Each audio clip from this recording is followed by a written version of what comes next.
Oak Ridge won that game 10-0. We apologize. We've had some internet issues here. Thank you, Dylan. And I think we're on the air now.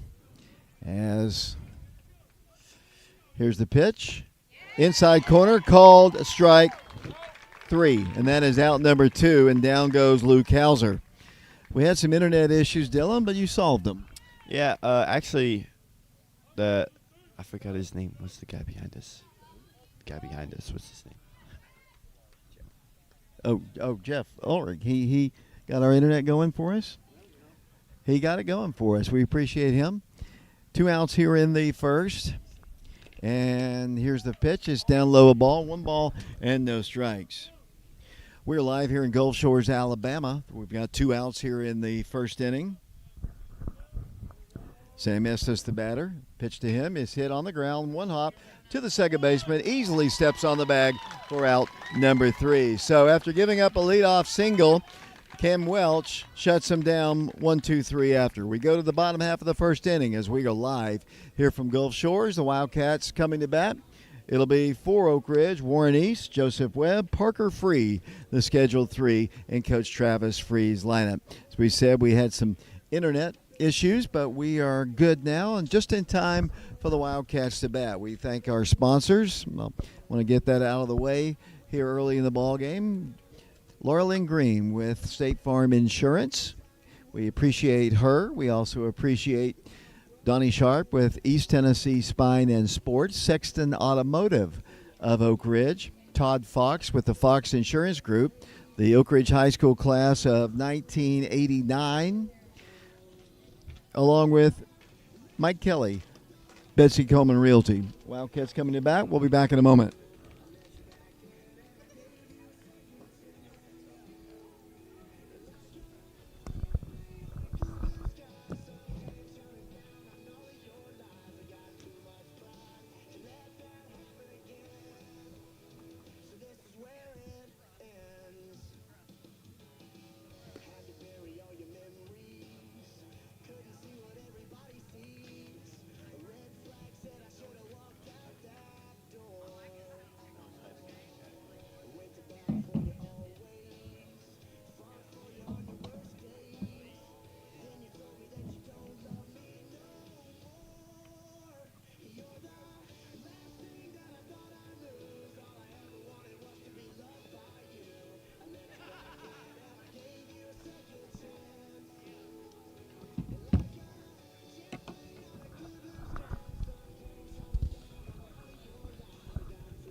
Welcome back once again to Gulf Shores, the championship game of this tournament. Mountain Grove, the opponent, taking on the Oak Ridge High School Wildcats. They wear all green jerseys with a little gold as their numerals. The Wildcats in their cardinal. Both teams had to play semifinal round ball games. Both teams run-ruled their respective opponents. As we get ready to play here in the bottom half of the first inning, it'll be Oak Ridge center fielder Warren East to lead things off, followed by the first baseman Joseph Webb, and then the catcher Parker Free. Warren steps in, leading things off here in the first inning. First pitch to Warren is a called strike on the outer half of the plate, and we are underway in the bottom of the first. Jude Davidson is the pitcher for Mountain Grove. The pitch to him is Warren is a little outside, and the count is even at 1 ball and 1 strike. Ridge won their game 10-0. Mountain Grove won 15-2 as Warren hits the ball on the ground to the third baseman. He fields it and throws on the first in time for out number 1. Better now will be Joseph Webb. As I mentioned in the first game, in the first ball game, the Wildcats really kind of substituted early on in the game, and the main starters did not play a whole bunch, and I would assume that's probably the case with our friends from Mountain Grove as Oak Ridge steps in with Joseph Webb. Parker's on deck for the Wildcats, then Mikey Teasley if somebody gets on base. First pitch to Joe is hit into center field hard, and that is a base hit. 1 pitch and a solid single as the Wildcats have a runner at first, and One out, and the batter will be Parker Free. Parker has had his home run streak end in the previous game. He had consecutive games with home runs, and he bats here from the right side, the junior does, with a base runner at first in the person of Joseph Webb. Jude Davidson is the pitcher, throws over to first, and back to the bag will go Joseph. Mikey Teasley's on deck, his jersey and pants totally mud covered. Parker steps in, the pitch. Called strike on the outer half of the plate. Thing interesting about this umpire, he hesitates. He has to think a bit to make the call. Yeah, I mean, he's hesitating on a bunch of calls, and I don't think he's made the right calls so far. Or some of them. Not all of them. Parker back in, runner at first. Throw over to first, and it's right on the bag, but Joseph hadn't taken a huge lead. Good move by Jude Davidson. Joseph safe, and he takes his lead once again. One strike pitch to Parker. I'm not even sure where that was. Very inconsistent already. I guess it's inside, and the count is even at 1 ball and 1 strike. 1 ball, 1 strike. Joseph a good lead at first. The pitch to Parker. Hit on the ground to the third baseman. He feels it, goes the short route to get the one back to first. Not in time, but they do retire Joseph Webb on the fielder's choice for the second out of the inning. And Parker is aboard with a fielder's choice. And the Wildcats will send a courtesy runner for the catcher, and that'll be Kipton Fagan. Scoreless game. The Wildcats batting with Mikey Teasley. Mikey had a couple doubles in the first ball game. He greets the umpire, greets the catcher. Mikey is a University of Tennessee signee, and he bats in the number 4 position. He'll be followed by Carson Fagan. Wildcats trying to get something going with 1 out in a scoreless ball game. Back to first, and Kipton easily back to the bag. I think we've lost a few of our fans since yesterday, but it's a long drive back. 8 hours. We're looking forward to that, aren't we, guys? Yeah. I know Preston is. Yeah, he's been gone for 2 weeks. That pitch was outside. 1 ball, no strikes, the count. Mikey will be followed by Carson Fagan if Mikey can get on. Short lead at first for Kipton Fagan. Pitch. Mikey hits it on the ground. That's a base hit down the line. Mikey's got at least 1. Here comes the throw into third. It's going to be a bang-bang play, and he's in. Wildcats have runners at second and third on the third double of the day for Mikey Teasley. And Kipton Fagan reaches third, and the Wildcats bat with Carson Fagan. Wildcats with a couple hits in the inning, solid single by Joseph Webb and a double by Mikey Teasley. And Carson bats. The Wildcats at Mountain Grove 0-0. We're in the first. There's 2 outs, 2 on. Davidson comes to the plate. Cut on and missed. And the count is 0-1.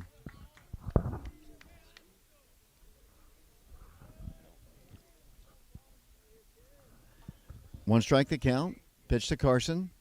Outside a ball. 1 ball, 1 strike.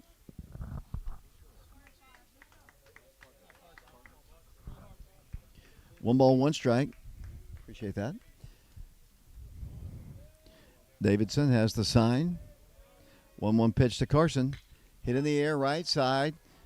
Can of corn in the right field, and the catch is made for out number 3. The Wildcats pick up a couple of base hits. They leave them stranded. We go to the second inning. We are scoreless here from Gulf Shores in the championship ball game. The Wildcats and Mountain Grove Spartans here. Appreciate our people here working. Preston Fetters has gotten to sit up in the stands all day, the covered stands with Luis Soria, member of the Oak Ridge basketball team. And down here, right behind home plate, we're broadcasting right behind home plate with Dylan Woody. He is our producer, director in this game. Our video technician coordinator, or technical coordinator, is Caleb Riker. Our internet provider is Jeff Ulrich. And we are live here at Gulf Shores on our YouTube channel, Prep Radio. This will be our final ball game here. This is the championship ball game. The Wildcats will return home to Oak Ridge to start district play once again. Monday, they will play the Lenoir City Panthers. That game will be at Bobby Hopkins Field. And then on Wednesday, weather permitting, the Wildcats will travel to Lenoir City.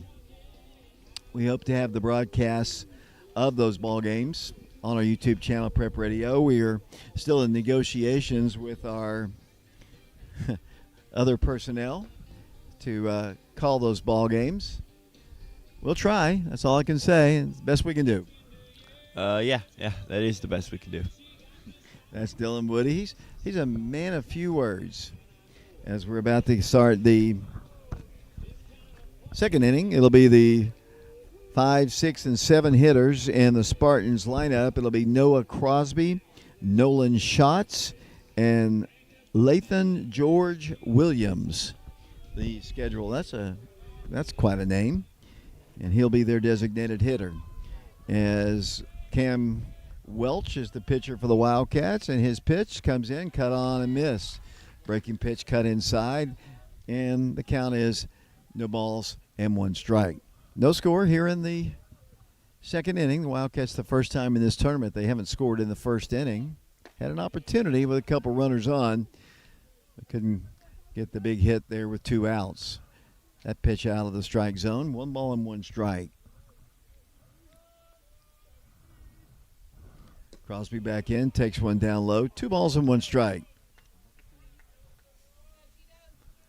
A little cloudy conditions here. It's keeping the sun from beating down on us.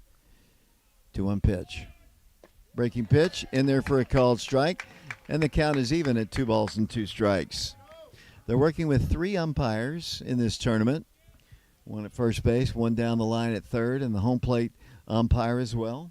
320 to left and right as that pitch is on the outside corner, called strike 3, and that is the 3rd strikeout of the ball game for Cam Welch. And the batter will be the second baseman, Nolan Schatz.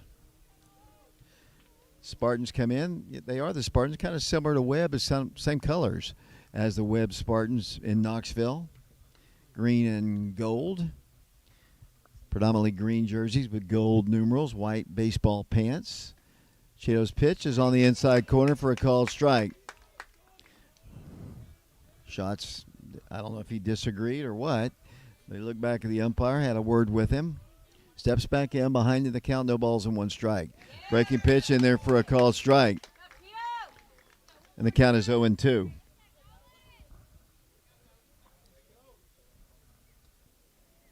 Cheeto's pitch. Inside corner, go sit down. You took 3 straight, and now you're going to sit on the bench. And that's out number 2 here in the second inning. The batter will be the designated hitter. His name is Lathan George Williams, and he'll bat from the right side. I think I was told that these guys are from the Birmingham area. And 2 outs here in the second. Cheeto making quick work of the first 2 guys. That pitch is cut on and missed, and the count is 0-1. They're coming off of a 15-2 win over their opponent in the semifinals. The Wildcats won 10-0. So both teams reached the finals by run ruling. That pitch is hit foul off the netting to our right and out of play.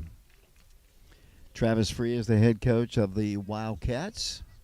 Jeremiah Ball is the pitching coach, and he's pacing, watching his pitcher Cam Welch, senior, getting his 2nd start of the year for the Wildcats. Of course, he's a veteran.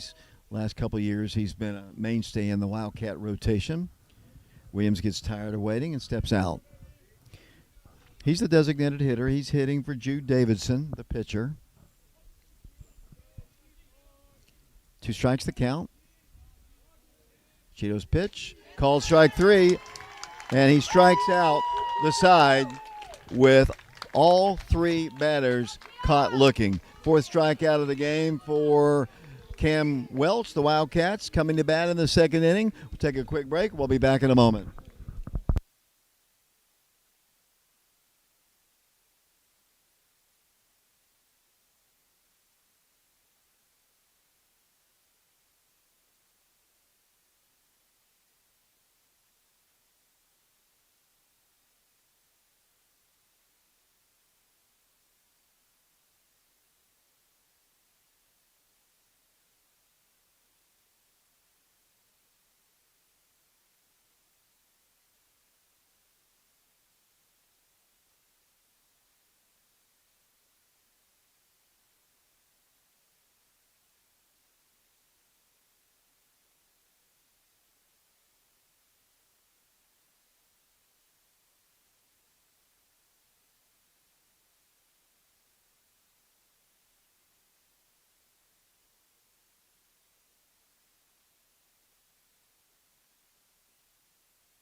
Welcome back once again to Gulf Shores, the championship ball game of this tournament. Both teams have cruised through their first 5 opponents. The Wildcats 5-0 and honestly haven't been challenged. The same with the Spartans, it would appear, as Brooks Poteet leads things off for the Wildcats.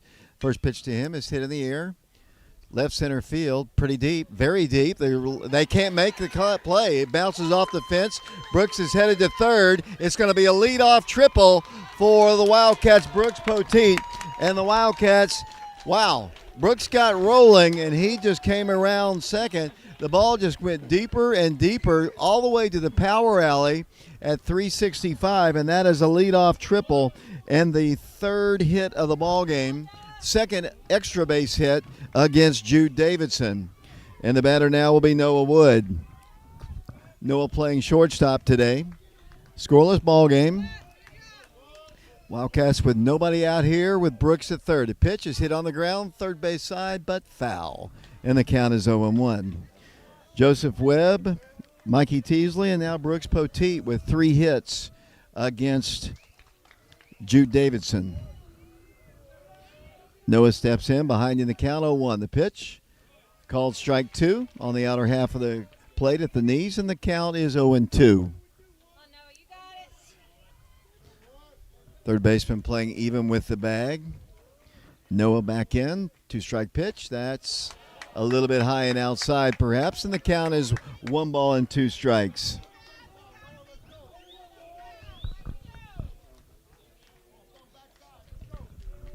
One ball, 2 strikes. The pitch to Noah. Hit in the right field. Actually to the second baseman. I thought it was hit a little bit better when he first hit it. Didn't get over the top of the second baseman, and that is out number 1. When he first hit it, I thought it was going to get over the top of the second baseman. I was fooled, and that is out number 1. And the batter now will be Jaden Cheverton. The sophomore is the designated hitter today. He's hitting for Cam Welch. I'll ask Jeff here, when will Cam get a chance to start batting? He's probably a couple weeks away from that. Okay, yeah, he's coming off of injury as that pitch is on the outside half of the plate. Wildcats don't want to waste the leadoff triple by Brooks Poteet. Jaden back in, 0-1 pitch. Breaking pitch in there at the belt for a called strike.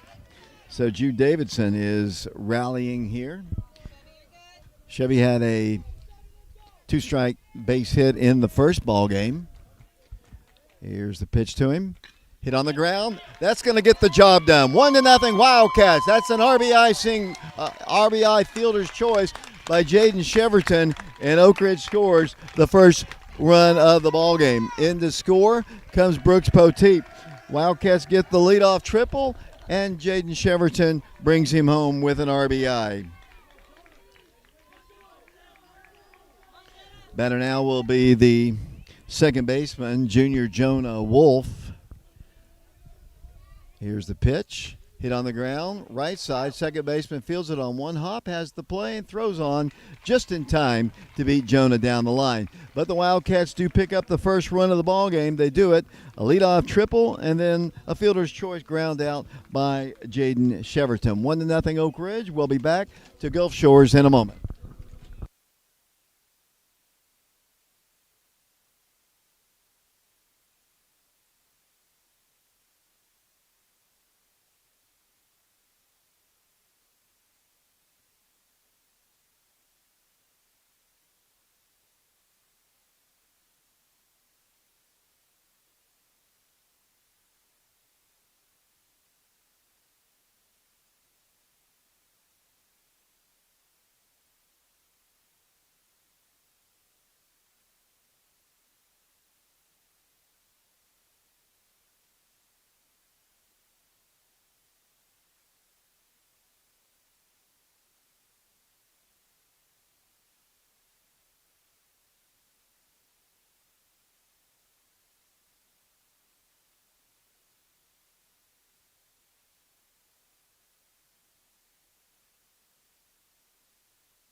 Welcome back once again to Gulf Shores, the championship game of the tournament. The Wildcats draw first blood. They lead it now 1-0 as we go to the third inning.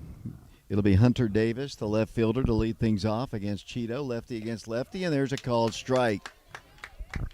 And the count is 0-1. Cam Welch struck out the side. In fact, he has struck out 5 batters through the first 2 innings. And that pitch is way outside. And the count is 1-1 strike. Cheeto, I don't know how far he can go. I don't know what the pitch count, the number is. I think it's, as he's coming back from injury, probably is going to be low as that pitch is a breaking pitch. Cut on and missed, and the count is 1-2. Rose Bowman on deck for them. At least that's what I have on my official roster. As that pitch is a little bit low. That evens the count of 2-2 strikes. Nobody on, nobody out. We're in the third inning. Oak Ridge on top 1-0 in the championship ball game. Cam Welch pitching for the Wildcats. Senior lefty. Has the sign from Parker Free. Here's the 2-2 pitch. Outside but low. The count is full now. 3-2 strikes.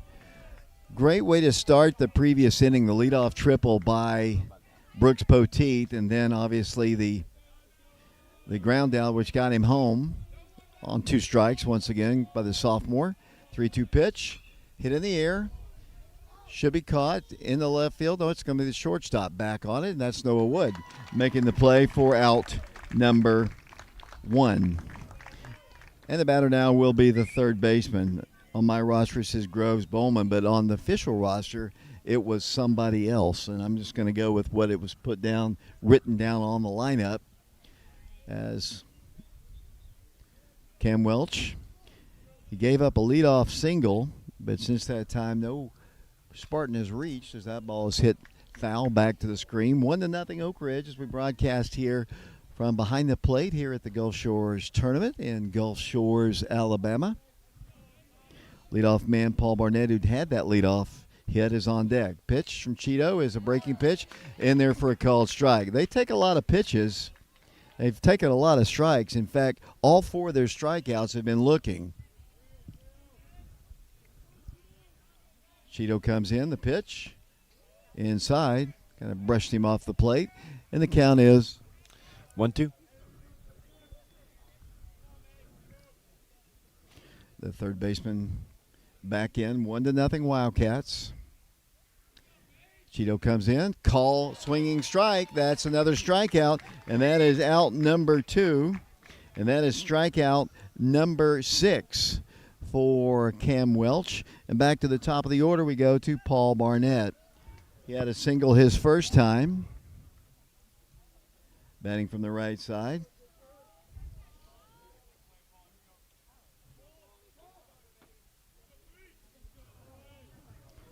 Paul Barnett stands in.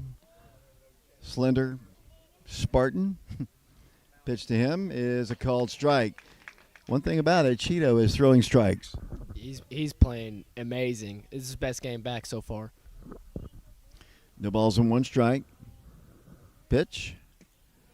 Inside but low. And the count is even at 1-1 strike. As I mentioned, he's single, the only hit of the ball game so far for the Spartans. Lead off the ball game. Pitch. Hit on the ground. Foul. Past the Spartans coach in the third base box. Rolling all the way away and tracked down by one of the Wildcats. And the count is 1-2 strikes to Barnett. Joseph Webb is the first baseman. Whit Reniger is at second. Noah Wood is at short. Here's the 2-strike pitch. Ripped. And that ball is foul. Almost picked up his second hit of the game, but well foul. And the count remains at 1-2 strikes. Mikey Teasley is the third baseman. Carson Fagan in left. Warren East in center. Brooks Poteet is in right field. 1-2 pitch. Inside. He took it. And I guess a little inside. And the count is even at 2-2 strikes. Is borderline. 2 strikes. Barnett back in. Cam Welch from the stretch. 2-2 pitch. Go sit down. That's another strikeout. Barnett goes down swinging, and that is out number 3. And that is strikeout number, 5, 6, 7 for Cam Welch. We go to the bottom half of the third inning here at the Gulf Shores Tournament in the championship ballgame. The Wildcats trying to repeat their championship. Wildcats lead it 1-0 our score. We're not used to those scores. 1-0 Wildcats. Will be back in a moment.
Welcome back once again to Gulf Shores, Alabama. The Wildcats lead at 1-0. We go back to the top of the order to Warren East. Warren grounded out to third his first time. He is 0 for 1 in the ballgame. 1-0 Wildcats as we play here in the bottom of the third. Davidson comes to the plate. That pitch is up high, and the count evens the count at 1 ball. Pitch evens the count at 1 ball and 1 strike. Nobody on, nobody out. We're in the third. 1-0 Wildcats. The pitch. There's a called strike, and the count is 1-2. I don't know if she's yelling at the player or the umpire. Not sure. But I don't know. He's pitching pretty well, actually. She said, get it together. I mean, 1 ball, 2 strikes. The pitch hit well, deep to left. Ball is going, and it is out of here. A home run. Jude Davidson gives up the second run of the ball game, and it is 2-0 Warren East with a long fly ball home run off the scoreboard, and Oak Ridge leads it 2-0 on the home run by Warren East. That was crazy. Wildcats lead it 2-0 as Warren celebrates with his teammates. Oak Ridge in the lead now. 2-0 on a long home run as Davidson gives up the second run of the ball game. The batter now will be Joseph Webb. Joseph had a single his first time. Joe steps in, he squares to bunt, and they ask for help. They say he did go, and the count is 0-1. Parker Free is on deck. 2-0 Wildcats in the championship ball game. Here's the pitch to Joe. That's down low a ball. 1 ball, no strikes the count.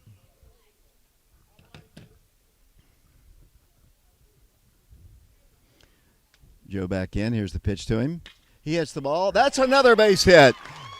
Joseph Webb will be at first base, and the Wildcats hit parade continues. And the Wildcats have a base runner with nobody out here after the home run by Warren East. Wildcats with the meat of their lineup up with Parker Free. Parker reached on a fielder's choice his first time. Nobody out, a run in. Joseph picks up his second hit of the ball game. And here's Parker. Davidson comes to the plate. Ripped to the gap again. The Wildcats are going to get another run. Perhaps. As he fields it nicely in center field, the stop sign is given. It's another single. The Wildcats teeing off here in the second inning. That is a single for Parker. And here comes the pitching coach, perhaps, or the head coach of the Spartans to talk to Jude Davidson. The Wildcats, the last several balls, been ripped hard against Davidson, and he'll have a conversation. Oak Ridge on top 2-0 here in the championship game. The Wildcats are the defending champions of this tournament, winning it a year ago, trying to win it back-to-back here in 2026. I'm going to put the mic down. We'll be back. Wildcats will have runners at first and third with nobody out.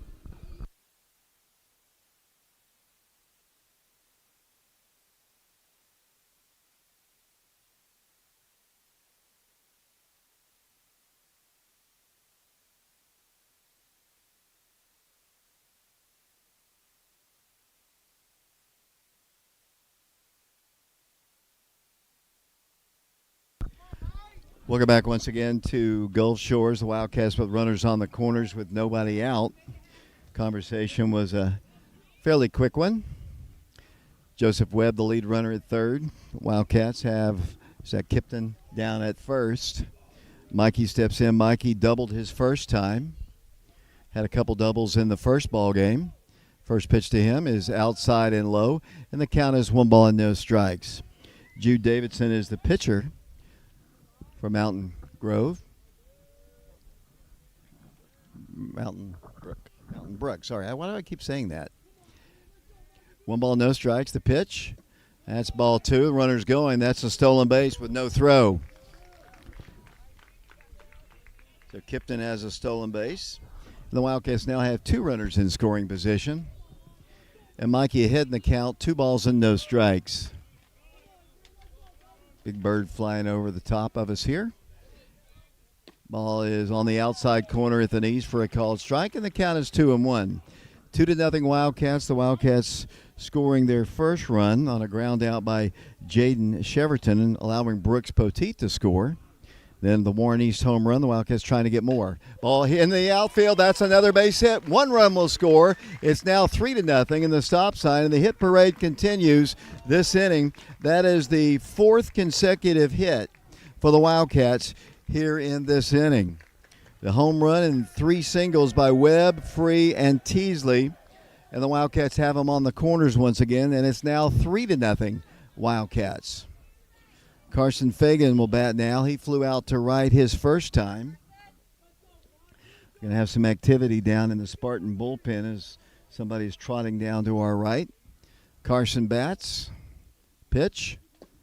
Pretty pitch there, and in for a called strike. Hope you enjoyed Carson's interview. If you haven't seen it, it was the tail end of the game we did previous, the Westview ball game.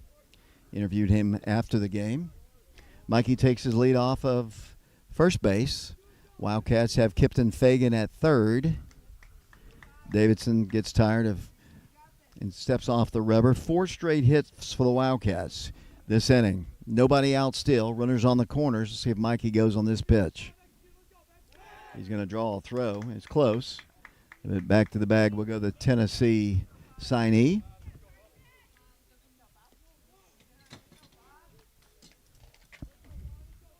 Bigger lead this time for Mikey. Not going. Carson hits it on the ground. That's another run. It's 4-0. They've got the one play, and it's a bang-bang play. That's another RBI. In the score is Kipton Fagan. Kipton scores an RBI to Carson. And the Wildcats lead it now by a score of 4-0 here in the third inning. Wildcats getting their bats going, as the batter now will be Brooks Poteet. Brooks had a triple his last time. Wildcats have still a runner in scoring position, and Mikey Teasley, only 1 out. As I mentioned, Brooks had a triple his last time. Pitch to him is cut on and missed. Got a chance to meet Brooks today. I've met his parents and grandparents. Got a chance to say hello to him. He's a transfer kid and from Powell. Glad to have him. 1 strike pitch.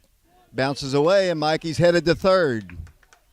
The Wildcats already with a 4-0 lead. That ball just bounced away just slightly.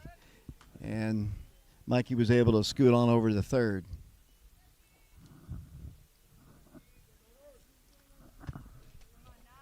One Is the count. Thanks, Dylan. 1 ball, 1 strike. Here's the pitch to Brooks. Breaking pitch on the outside half of the plate, and that's a called strike. And the count is 1-2 strikes. Noah Woods on deck. As I mentioned, Brooks had a triple his last time. The Wildcats have put 3 on the board in the third. Here's the pitch to Brooks. He swings and he misses, and that's a strikeout swinging, and that is out number 2. And the batter now will be Noah Wood. Noah hit a soft line drive to the second baseman. He's 0 for 1 in the ball game.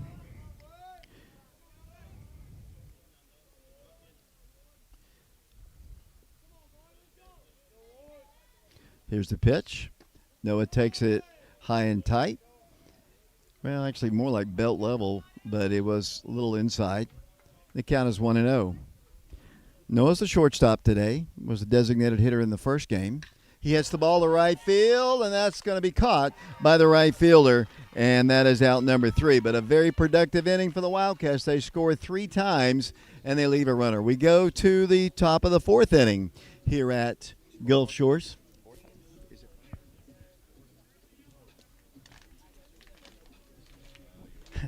Dylan's trying to mess me up here. Back to what I was saying, we score 3 times in this inning and lead it now 4-0. This is the championship game. We go to the 4th inning. Oak Ridge leads it 4-0. We'll be back in a moment.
Welcome back once again to Gulf Shores. We go to the bottom or the top of the 4th inning.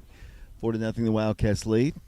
Caleb, I'm going to let you run down the chat here in a moment as the number 2 hitter Jack Hauser steps in. Jack was a strikeout victim to Cam Welch his first time. Cam locked in one of his first games back from injury. He's been very efficient. Caleb? Thank you, David. We've got some people in the chat here. Jim Bunch cheering loud from Houston, Texas, and this team is from Alabama. And Patricia Wood, Noah's grandma, is watching. Claudia Burton cheering from Chattanooga. That's Mikey's aunt. And, of course, Deanna Fagan, one of our sponsors. She said she loved the interview with Carson. Loved seeing his face. Of course, so I was going to ask him to take his sunglasses off. He had those kind of reflective shades on. Hauser back in. Strikeout victim his first time. Hits the ball foul. Out of play once again. Our producer-director is Dylan Woody. Our video technical coordinator is Caleb Riker. Our camera guy up top is Preston Fetters. 2 balls and 2 strikes. Leadoff man here in the 4th. The pitch. That's down low, a ball. And the count is full. 3 balls and 2 strikes. It'll be Hauser, and Estes, the scheduled 3 in the Spartan lineup. 3-2 pitch. Hit in the air, foul territory. Giving it a look is Joseph Webb. He's got room, and that's out number 1. So their number 2 hitter, Jack Hauser, goes down, and that is out number 1 here in the 4th. And the batter will be Luke Hauser. Luke struck out looking his first time. Right-handed hitter. Since the first batter, Cheeto has been locked in. He gave up a single, but he hasn't given anything up since. I hope I didn't just jinx him here. The pitch, called a strike at the knees. They take a lot of pitches, that's for sure. And I'm not sure. That's a strike. No balls and one strike. It's probably a mother. I mean, they have tunnel vision. You know how parents are. That pitch is hit, foul back to the screen, and the count is 0-2. Every parent wants the best for their kid, and that's just the way it is. I'm sure. I know my mom's that way. I'm sure your parents are the same way. No balls and two strikes. Pitch is inside. The count is 1-2. Cam Welch is a senior. He's done a lot of starting pitching. Played a lot of right field. Played a lot of first base for the Wildcats. He's still a little bit of ways from hitting. He's just got his stitches out recently as the ball is hit well into center field. That's a base hit. That'll be the second hit of the ball game for the Spartans, and they have something going here in the fourth inning with a one-out single, and the batter will be Sam Estes. Estes reached on was out on a fielder's choice back in the first inning to close out that first. He is the cleanup hitter in their lineup. Coach Free is bringing some new baseballs to the umpire. I don't think we've had this guy in this ball game, in this tournament. Looks kind of like Drew Carey, maybe. Don't know who that is. He's the host of The Price is Right, for one thing. Oh. Used to have the Drew Carey show as well. Wow. Do you ever get out of your room? That pitch is a call. Was that a ball? One ball, no strikes, the count. Estes the batter. He'll be followed by Noah Crosby. Runner at first. 4-0 Wildcats. The pitch. He throws over and easily back to the bag will go their base runner.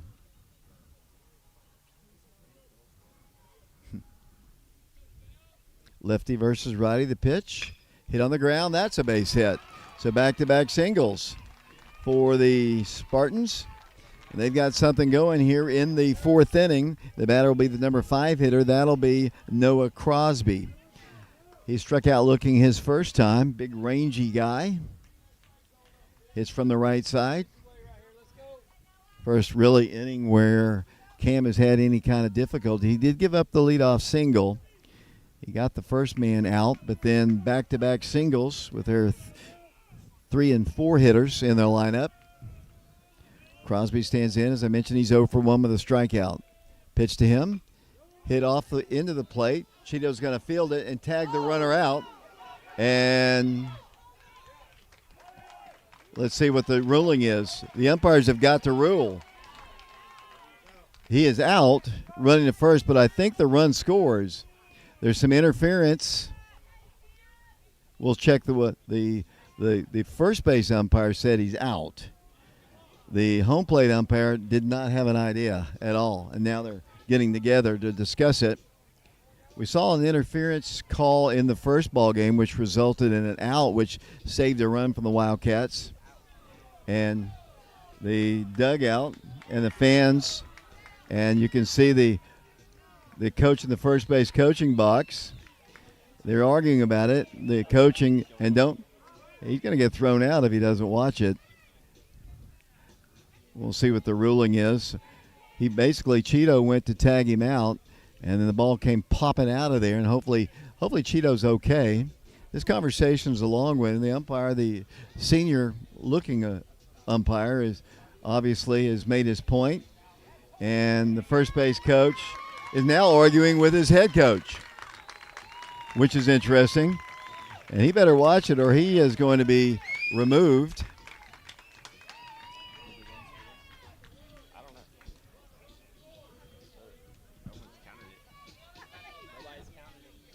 And now there's going to be a conversation between Cheeto and Coach Free. He wanted to figure out exactly what the exact ruling was. And you can hear the Spartan fans are not too happy about it. Now Coach Free is pointing to the scoreboard. And now let's see if the run has to return to third or did he score? I am not sure. The Oak Ridge fans are into it, and now the first base coach is getting into it with the umpire again, and he has told the I think the first base coach has been ejected, and I saw that coming a mile away as he's backing away. He continues to argue. Let's get a shot of that. Let's do some work here. And let's see, I guess he's going to stay in. They had a runner. Now they're getting back together once again. It's pandemonium here at Gulf Shores. The Wildcats on top at least 4-0. And now let's see where they're going to put the base runners. They had 2 on. And they're going to continue to have a base runner at second. And they're going to send the other runner back to third. So the run did not count. And that is an out. So Crosby is retired. 1 unassisted, and that is out number 2. I don't know. I guess they got it right. The first base coach is continuing to argue with the umpire. Nolan Schatz steps in. Runners at second and third. He struck out his first time. Parker Free is the catcher. Cheeto got a little time to rest a little bit. He had a big collision with the runner going down the line. He tagged him out. The ball popped free. Here's the pitch. That's a little high and inside. The count is 1 ball and no strikes. Nolan Schatz back in, behind, or ahead. 1 ball and no strikes. Pitch. Down low. Nice stop by Parker, keeping it in front of him, and the count is 2 balls and no strikes.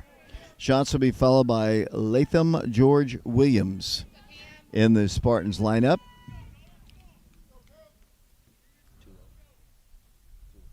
Two balls and no strikes. Cam comes to the plate. That's high and tight, and the count is 3 balls and no strikes. Cam was locked in the first 3 innings. He's kind of labored a bit here in the third, or in the fourth, that is. He's given up a couple hits. Took a hit. Here's the 3-0 pitch. There's a called strike. Now the Oak Ridge fans are into it. I think they're battling it out with the Spartan fans to our right. A little bit of a little rivalry going here. 3-1 pitch. That's called strike 2. And he's going to have to return. The Oak Ridge fans, you can hear them to our left here. They are loud, and the Spartan fans are not too happy. Full count, 3 balls, 2 strikes. Nolan Schatz. This is the championship game of the Gulf Shores Classic here in Gulf Shores, Alabama. Both teams are 5-0. Cheeto walks him. And they have the bases loaded, and the tying run comes to the plate. And the batter will be the designated hitter. That'll be Latham George Williams. He was a strikeout victim to Cam Welch back in the second inning. Bases full of Spartans. 4-0 Wildcats. Warren East hit a home run earlier. The Wildcats, now I think the coach is ready. He continued to argue for a long time. Now let's see what Latham George can do here. Pitch outside. And since that collision, Cam's been a little bit off. And the count is 1 ball and no strikes. Hunter Davis is on deck for the Spartans. There are 2 outs. Pitch, hit foul. Out of play. He had to reach for it. Well out of play, and the count is even at 1 ball and 1 strike. Here, Coach Free in the Oak Ridge dugout. Most of those guys are up. All the Spartans are up in their dugout. 1-1 pitch. Hit foul back to the netting once again. And Cheeto ahead in the count, 1 ball and 2 strikes. Bases loaded. We're in the 4th inning. 4-0 Oak Ridge in the championship ball game. And now there's a conversation between the designated hitter and Parker Free. There's some spirited conversations going on. Parker tried to calm down the batter, and it's a lot of competition. I mean, it's a competitive game. 1-2 pitch, fouled back to the box once again, and the count remains at 1 ball and 2 strikes. Oak Ridge fans are with it. They weren't so with it earlier this morning, and the Wildcats 10-0 win. Latham George Williams back in, 1 ball, 2 strikes to him. bases full of Spartans, and he asks for timeout. 2 hits in the inning for the Spartans and a walk. Cam laboring a bit here in the 4th. Here's the 1-2 pitch. Hit foul again. And once again, it's out of play. Falls harmlessly and staying alive. He's fouled off at least 3. Big number 34, and he steps back in. They're wearing green, as you can see, as the sun is kind of set behind some clouds, and we kind of enjoy that. We've kind of enjoyed some cloud cover. 1-2 pitch.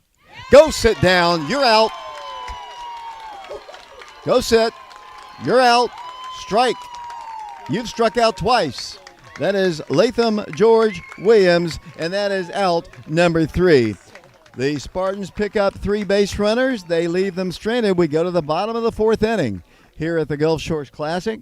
The Wildcats on top, 4-0. We appreciate the class of 1989. Chris Corwin, he encourages all other classes at Oak Ridge High School to get involved with athletics, academics, and maybe even help us out with our broadcast. He's been with us through football, basketball, and baseball. We appreciate Laurel and Green with State Farm Insurance, Sexton Automotive of Oak Ridge, the East Tennessee Spine and Sport, also the Fagan family, and Mike Kelly with Betsy Coleman Realty.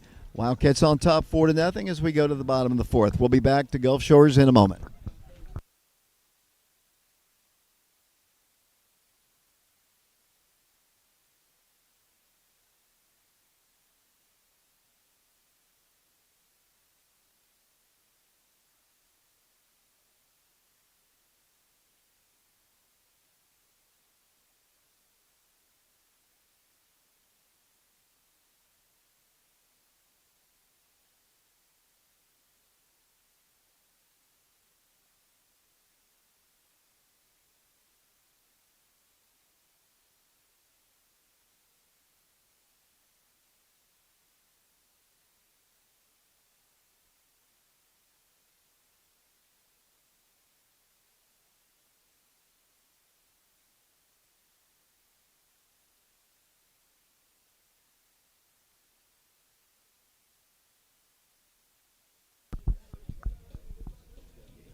Welcome back once again to Gulf Shores.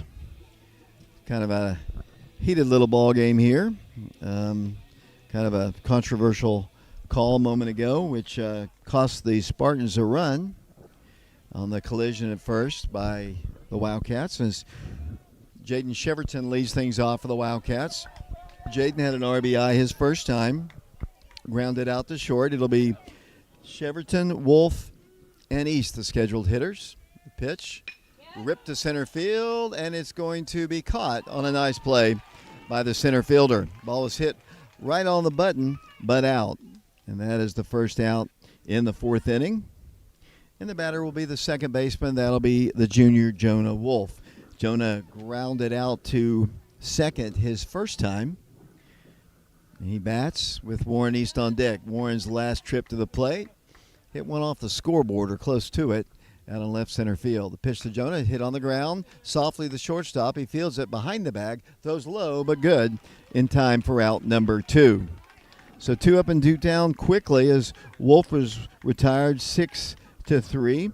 And back to the top of the order we go to Warren East. As I mentioned, Warren hit a home run his last time. And Coach Free wants to talk with somebody, I guess to Warren. He has words with him, and Warren steps in with 2 outs. Warren grounded out to third his first time, and of course the home run his last time. 4-0 Wildcats. The pitch is a called strike.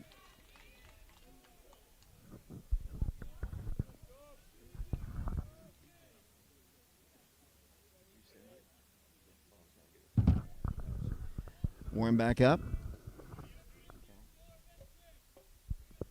0-1, he's going to rip it into the gap, and that's going to be a base hit. It's a single for Warren East, and that'll be his second hit of the ball game. And the batter will be Joseph Webb. Joseph 2 for 2 in the ball game. Had a single his first time and a single his second time, so he's 2 for 2. He'll step in. The Wildcats on top 4-0 as they bat in the bottom of the 4th inning. Wildcats, the number 1 seed in this tournament, trying to win back-to-back championships.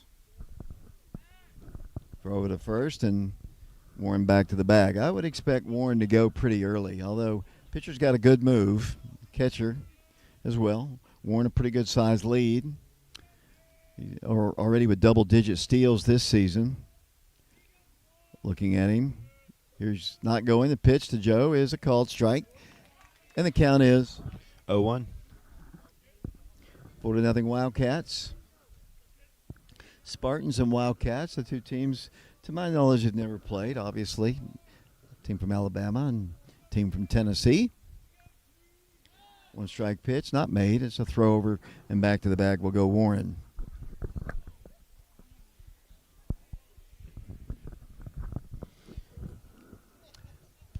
Parker Freeze on deck, but there are 2 outs.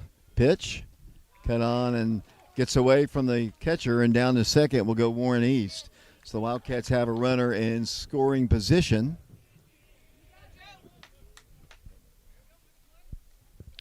Joe will step in. Did it go off on the air? It did, but we switched it real fast. Good. One of our batteries just went out. This is a doubleheader. This is the second game we've done today. And the second game, back-to-back doubleheaders, actually, which doesn't happen very often. I'll be happy to quit talking. No balls and 2 strikes. Joe back in. The pitch to him. That's outside. The Spartan fans and team wanted it, but I guess it was outside, and Joe will step back in. Like I mentioned, he's 2 for 2. Warren with good speed at second. Better be swinging anything close. The pitch. It's inside. Did he swing? He asked for help, and they say he did go. And that was earned by their first base coach, and Joseph Webb is out number 3. Wildcats pick up a base hit, but they leave him stranded. We go to the top of the 5th inning in the championship game of the Gulf Shores Classic. Oak Ridge leads it 4-0, and we'll be back to Gulf Shores on our YouTube channel, Prep Radio, in a moment.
Welcome back once again to Gulf Shores, the championship ball game. The Wildcats have a new pitcher in the ball game.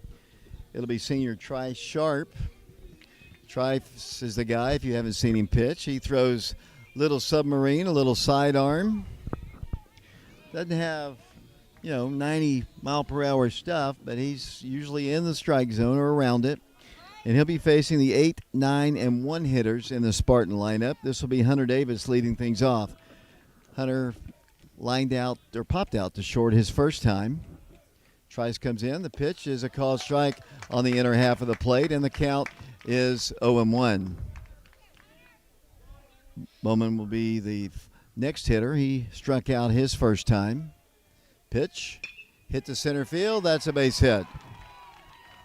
Got to get when Trice pitches. If he's up in the strike zone, he's hittable. He's usually in the strike zone, and that's a leadoff single. And that is the third hit for the Spartans here in the last 2 innings. They led off the game with a single. That was the number 8 hitter. Number 9 hitter steps in. He struck out his first time. Cam Welch goes 4 innings, and if you're wondering why he didn't complete the game, obviously he had that collision at first, but he's also coming off of injury. They don't want to kind of, tax him too much, as that pitch is a ball. This guy was a strikeout victim his first time. They have a real nice guy doing their, mile per hour gun here to our right. He comes out of the dugout each and every time we're batting. Pitch comes in, that's low. 2 balls and no strikes. There is some movement in the Oak Ridge bullpen. I don't know how long they'll stick with Trice. He's given up a hit, and he's behind in the count. 2 balls and no strikes, and the top of the order is looming in this championship game, and a 4-0 lead for the Wildcats in the 5th. Trice comes in. That's ball 4. Not even close. It's one thing I've noticed about Trice this year. He's just a little bit off with his control. He's usually got just, pinpoint control, but he's been a little off this year, at least early. We're just still in March. 3-0 pitch. That's down low, ball 4. And they've got 2 on. And the top of the order coming to bat, and this will be Paul Barnett. Paul had a single his first time, struck out in the 3rd. That was against Cam Welch. He hit the ball hard one time right before he struck out the last time. They've got runners at first and second, nobody out. Trice Sharp has the sign from Parker Free.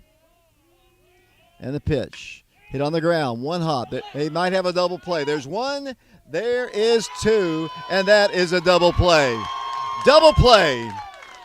Double play.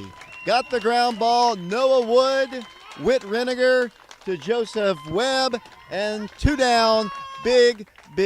He got the ground ball that he wanted, and that is a double play. Big play by the Wildcat defense. And I'm the coach once again. I don't know if he's yelling at the umpire or if he's yelling at his team. Either way, it is a double play. And now the first base umpire, he's been asked by the coach to ask the home plate area umpire if he held the bag. And if he changes this call, he made the call. He was right on top of it. It looked like Joseph, from my angle, it's hard to see from where we are, held the bag, and it's going to stay the same. That is a double play. They whine a lot, that's for sure. Yeah, they're a bunch of complainers, in my opinion. That's not true, maybe. But, yeah. They just complain about every call that doesn't go their way, and that's not how you play baseball. They've got a runner at third now, 2 outs, and the batter will be Jack Hauser.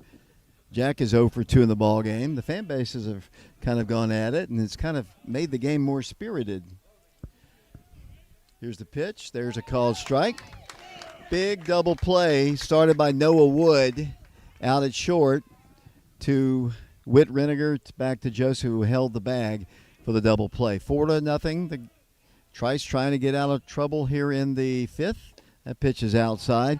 First 2 guys reached on singles, but he got the double play. Now he's trying to close out the 5th inning with their number 2 hitter, Jack Hauser. As I mentioned, he's 0 for 2 in the ballgame. Trice's pitch. There's a called strike.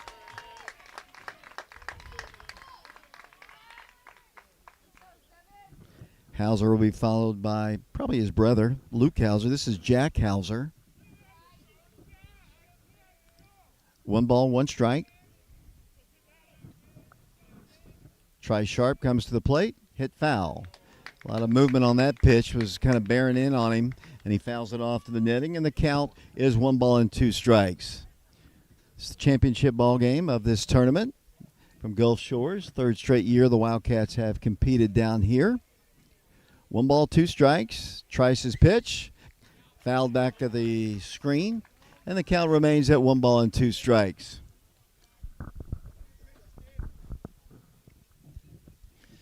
Spartans, as I mentioned, their colors just like the Spartans of Webb Spartans, who green and gold back in Knoxville. Wildcats wearing their Cardinal jerseys. Try sharp, 1-2 pitch. Hit on the ground. Shortstop, Noah Wood. He's got an easy play. Throws on the first, and down go the Spartans in the 5th inning. They pick up their first 2 base runners. They leave them stranded. We go to the bottom half of the 5th inning. Oak Ridge on top in the championship game, 4-0. We'll be back to Gulf Shores, Alabama in a moment.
Welcome back once again to Gulf Shores, the championship ball game.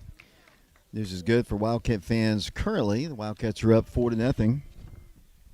Spartans have made some noise in the previous inning, but a big double play turned by the Wildcat middle infielders and kept them from scoring. Parker steps in. He takes a strike and evens the count at 1 ball and 1 strike. Parker Free. He's the son of the head coach, as you know. He is 1 for 2 in the ball game, singled and his runner stole a base, and he swings and he misses at that one, and the count is 1-2. Parker will be followed by Mikey Teasley, then Carson Fagan. We're in the bottom of the 5th inning. From Gulf Shores in a championship game, the Wildcats trying to go a perfect 6-0. Parker takes a pitch outside the zone, and the count is 2-1. Our camera guys, we got Preston Fetters up top, along with Luis Soria, along with Caleb Riker and Dylan Woody. Ball is hit on the ground. Shortstop takes a funny hop. He feels it, though, has time, throws the ball away. The Wildcats will have it safely. And what is he yelling about? That ball was thrown away. They tried to put the tag on him, and the Wildcats will have a base runner at first. I don't know. There's a lot of disagreement to our right over there. Obviously, he lost the ball, and that is an error on the throw by the shortstop, who made a nice play. It was a short hop, and he came up with it, kind of fumbled a little bit, and then displayed a really strong arm, and just a little off the mark. And Kipton comes back in the ballgame to run. Short lead at first, 4-0 our score as we play here in the 5th inning. Mikey Teasley, the batter. Mikey has 2 hits in the game, a double and a single. Pitch to Mikey. Cut on and miss. That's a nice pitch. Good pitch by Jude Davidson. He's pretty much gone all the way for the Spartans.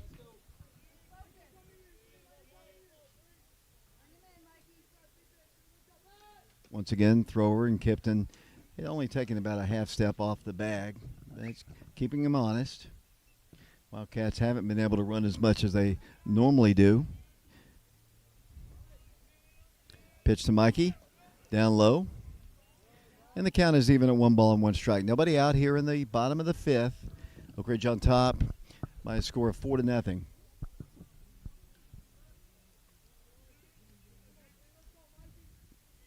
Oak Ridge dugout sending encouragement.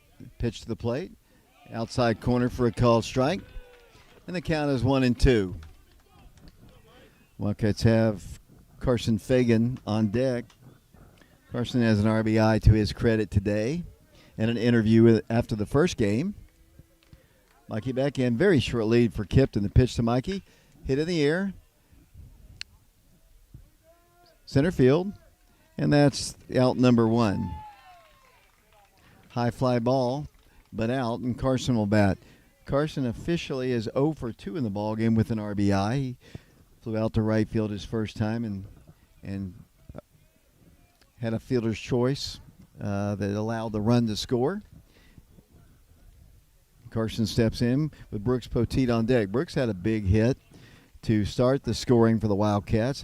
Actually, that third inning where they scored 3 runs a couple innings ago. Might have been the second inning. What I'm trying to say is now Carson is hit by a pitch. The Wildcats will have a couple runners on. Now Kipton's in scoring position. Big Brother's at first. And the batter will be Brooks Poteet. What I was trying to just say a moment ago, and I'm getting a little tongue-tied since we've done a lot of baseball here. Brooks Poteet had a triple to open up the second inning and eventually scored the first run of that inning when the Wildcats put 3 on the board. Brooks steps in. He's a left-handed hitting junior. Sophomore Kipton Fagan off of second. Senior Carson Fagan. The runners are going to third. Here's the throw. And he's going to be a double steal. The Wildcats have 2 runners in scoring position as Kipton has a stolen base and a run scored to his credit. And Carson also with a stolen base. So Brooks bats with 2 on. Here's the pitch to him. That's low and outside. Had a booming triple all the way to the fence back in the second inning, as I mentioned. 4-0 Wildcats. We're in the 5th. Davidson has gone all the way for them. Pitch is hit well, deep to right. That's going to get at least 1 run in. Back to the wall. He makes the catch, and in to score run number 5 will come the Wildcats' Kipton Fagan on a sacrifice fly and an RBI by Brooks Poteet, and the Wildcats lead it now 5-0 over the Spartans. Tagging up and moving over to third was Carson Fagan. That is out number 2, and the batter will be Noah Wood. Noah 0 for 2 in the ball game. Popped out both times, once to second, once to right. He hits the ball off the mound, and that's going to get another run. It's 6-0 Oak Ridge. Got a gift. The ball hit the mound, and the Wildcats now lead it by a score of 6-0 as Carson Fagan comes in to score. Give an RBI to Noah Wood. 6-0 Wildcats, and I think that might be the end of the day's work for Jude Davidson. Out to talk with them. All the umpires are out, and let's see. All the umpires are out on the mound with the coaching staff. I don't know why. It hit the pitch. Oh, I'm sorry. My apologies to that. I don't mean to be disrespectful. I didn't see that. I thought it hit the mound. So hopefully he's okay. Thank you, Jeff. I didn't want to be disrespectful to that. I just didn't see it. But the Wildcats do have 2 runs on the boards. It's now 6-0. And the batter will be Jaden Cheverton. Cheverton will bat here in a moment. We'll see if Jude will stay in the ball game. His coach is talking to him. As a competitor, I'm sure he doesn't want to come out of the game, as all competitors want to stay in. The Wildcats will get Josiah McClure to run for Noah. And he is going to exit the game. Good job work, though. He gave his all, but, they're going to have to make a pitching change. We appreciate you watching our ball game here on our YouTube channel, Prep Radio. The Wildcats on top now 6-0 in the championship game. We'll be back to Alabama in a moment.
Welcome back once again to the championship game here at Gulf Shores. The Wildcats on top 6-0. Still batting in the bottom of the fifth, and Jaden Cheverton bats and he takes a strike. He had an RBI back in the second inning. He is officially 0 for 2. He grounded out to short, and he also lined out to center. Josiah McClure, the runner at first. The pitch to Chevy is down low a ball, and the count is even at 1 ball and 1 strike.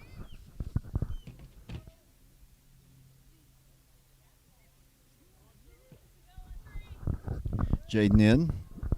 1 ball, 1 strike to him. Ball hit on the ground and deep in the hole. The shortstop makes a nice play to keep it in the infield, but that'll be a single for Jaden Cheverton. Kind of slipped. His cleats kind of came out from underneath him. I don't think he would have had a shot at Josiah at second, and it's going to be an infield single. A good stop, though, by the shortstop. He just couldn't hold his feet, and Jonah Wolf will bat. Jonah has swung at the first pitch, I think, the first 2 times. He's 0 for 2. Grounded out to second and grounded out to short. The first pitch to him is up high a ball. 1 ball and no strikes. So Jaden has his first hit of the game. Looking at the lineup, I believe every Wildcat has at least gotten on base as that pitch is down low a ball. 2 balls and no strikes. Except for Jonah. Now it's time for Jonah to join the hit parade here. 6-0 the score. We're in the bottom of the fifth in the championship ball game. Pitch to the plate. Oh, that's a pretty looking pitch right there. I don't know where that one was, Jeff. That looked good. And we'll take it, I guess. Wolf back in. Pitch. There's a called strike, and the count is 3-1. Jonah will be followed by Warren East. Warren has already had a home run in the ball game today. He has a single as well. 3 balls and 1 strike. Pitch. Hit foul. Back to the net, and we've got a full count. 3 balls and 2 strikes. I don't know whose home run went farther, whether it be Parker or Warren's. I tried to get Warren to hear me. Yeah, he's pretty locked in. You're right. 3 balls and 2 strikes. Pitch. That's ball 4, and the bases are loaded. And back to the top of the order we go to Warren East. Warren hit a home run his second time. He also has a single to his credit today. Oak Ridge on top 6-0. A grand slam right here ends the ball game. Wildcats have the bases loaded. There are 2 outs. Hopefully Warren didn't hear me. Here's the pitch. That's up high. Ball 1. 1 ball, no strikes. Warren hit a home run close to the scoreboard out in left center field.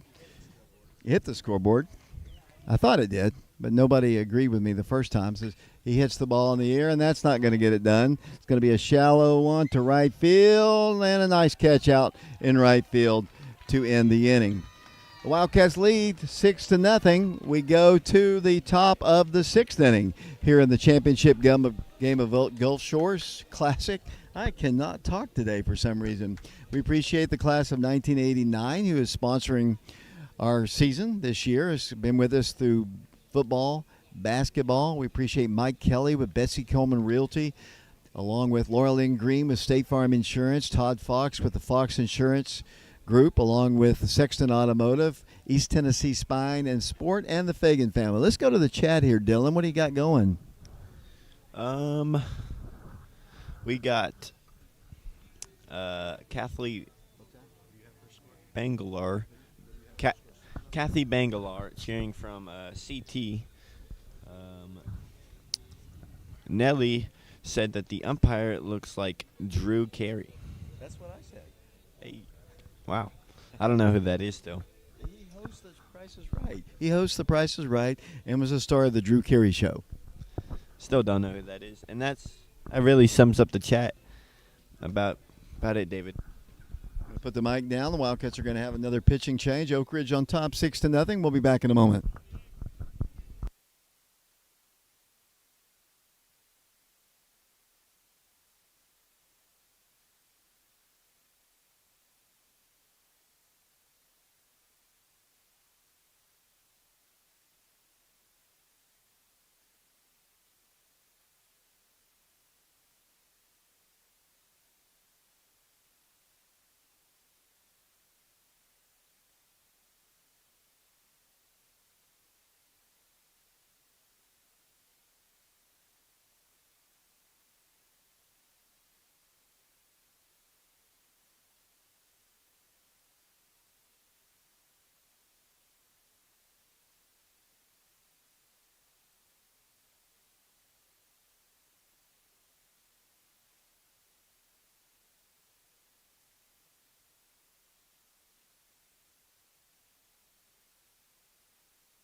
Back here at Gulf Shores, we go to the top of the 6th inning. This is the farthest we've played in a while. And give all the credit in the world to the Spartans. As the Wildcats will change pitchers, looks like Jaden Cheverton has come in to pitch for the Wildcats. He'll be facing the 3, 4, and 5 hitters in their lineup. And his first pitch is a ball outside. And we're underway in the 6th inning. Jaden is a sophomore. He's pitched some this year. He's pitched well in his relief appearances. That pitch is a called strike at the knees, and the count is 1-1 strike. This is the championship game. Oak Ridge trying to win back-to-back titles down here in Alabama. 1-1 strike. The pitch hits him in the back. That breaking pitch just got away from him. And once again, they have base runners. They have had a lot of traffic the last 2 innings. They had two singles previous inning and a walk, and then they also in the 3 innings ago they had a single and a walk, but a double play erased that threat, and Jaden gives up a hit batsman here to start the 6th inning. And the batter will be their cleanup guy. He is 1 for 2 with a single, and that pitch is outside the ball. Parker Free behind the plate for the Wildcats. Joseph Webb is the first baseman. Whit Reniger is playing second base. Noah Wood is the shortstop. Mikey Teasley's at third still. Here's the pitch.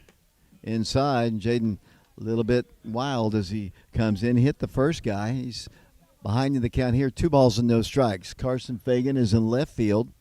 Center fielder is Warren East. The right fielder is Brooks Poteet. As I mentioned, Parker Free is the catcher. Here's a throw over to first and back in time.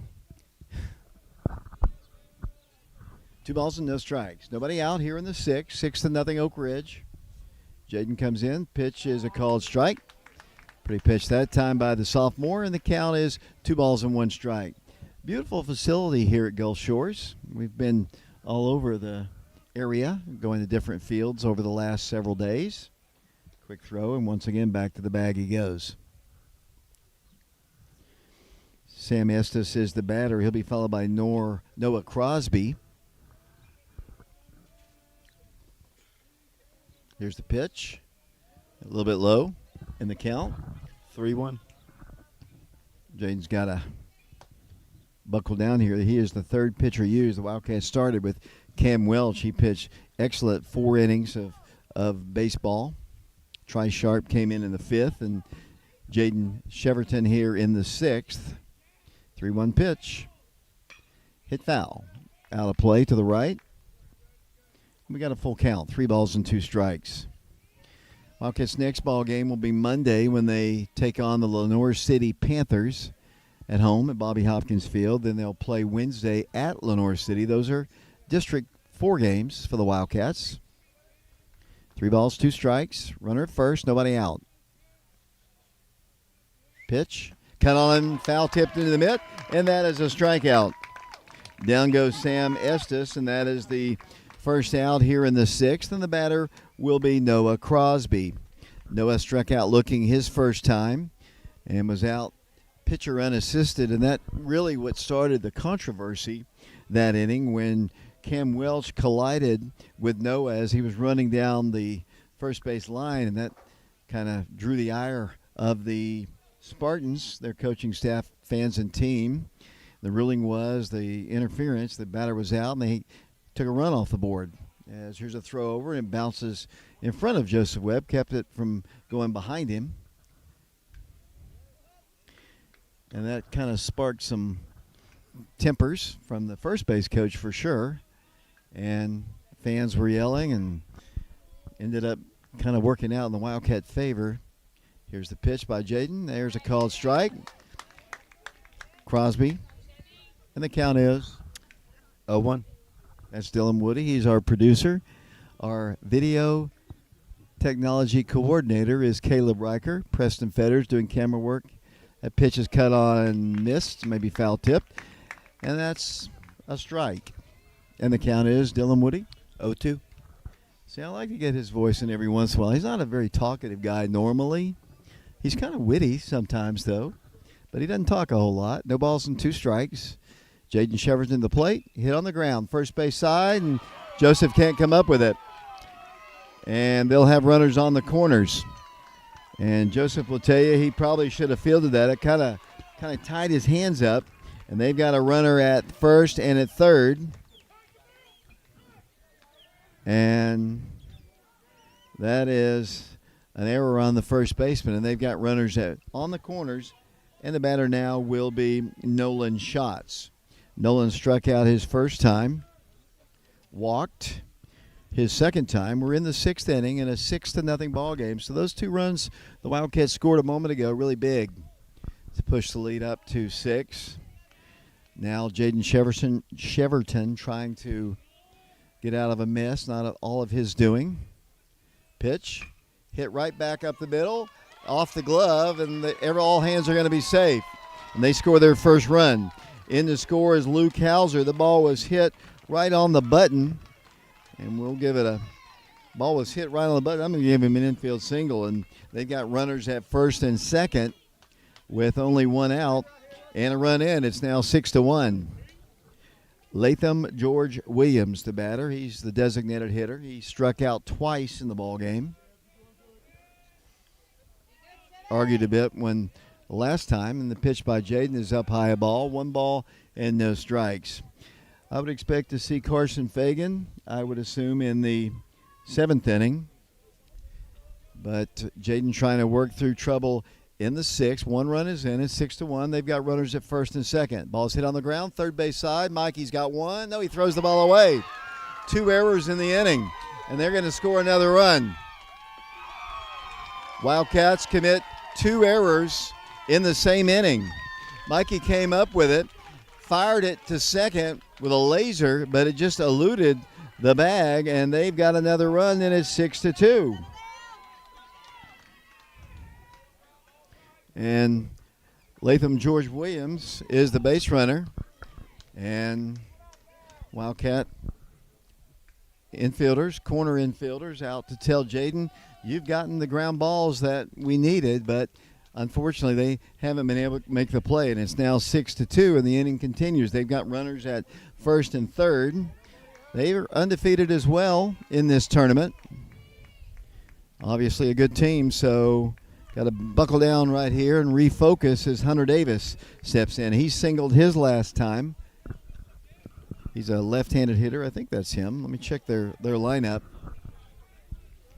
As he bats from the left side, Sheverton deserves really a better fate. He's 2 errors in this inning, and that's kind of uncharacteristic because that ball's ripped to center. Warren East is under it, and he makes the play. Here comes the throw in, cut off, and they score their 3rd run of the game. But that is the 2nd out. A sacrifice fly and an RBI. In to score, Nolan Schatz, and it's 6-3, guys. We have a ball game. Unexpectedly, but yeah, we have a ball game. Errors, the big reason. That run is unearned for sure, as we've had 2 errors in the inning by 2 guys that are pretty sure-handed. As we go to the bottom of the order, number 19, they've got a runner at third now. 3 runs in, 6-3 the score.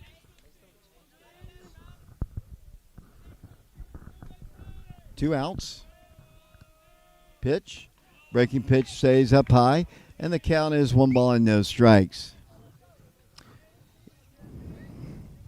Wildcats need to get back to work in the bottom of this inning. Pitch hit foul. Out of play to our right.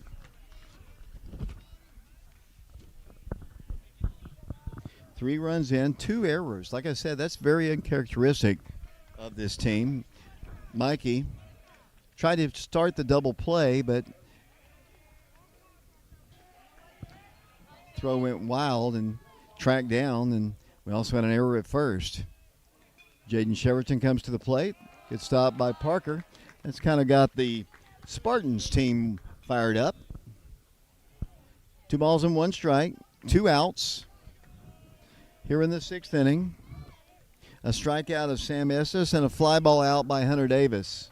Throw over to first and back to the bag he goes. 6-3 our score, Oak Ridge on top.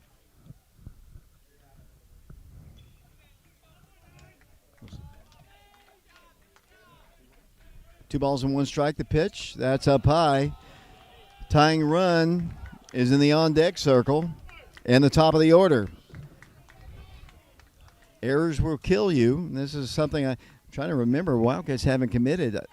I'm trying to think of any errors in this entire tournament. They have 2 in this inning. That pitch is down low, and that's ball 4. And they have the tying run coming to the plate in their leadoff man, who has singled, has hit the ball hard.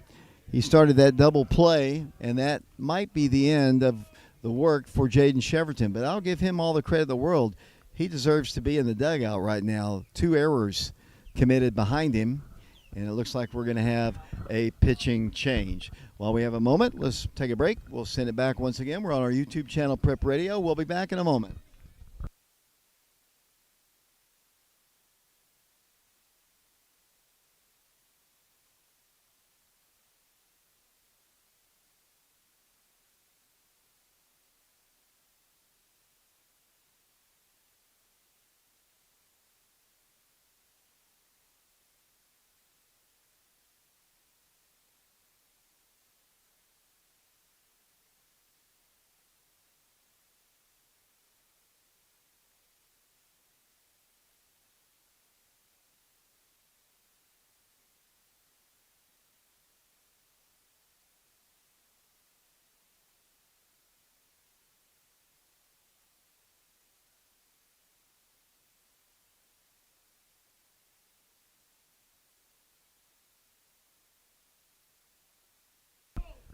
Welcome back once again to Gulf Shores, where the tying run is at the plate. The Wildcats on top 6-3 in the championship ball game.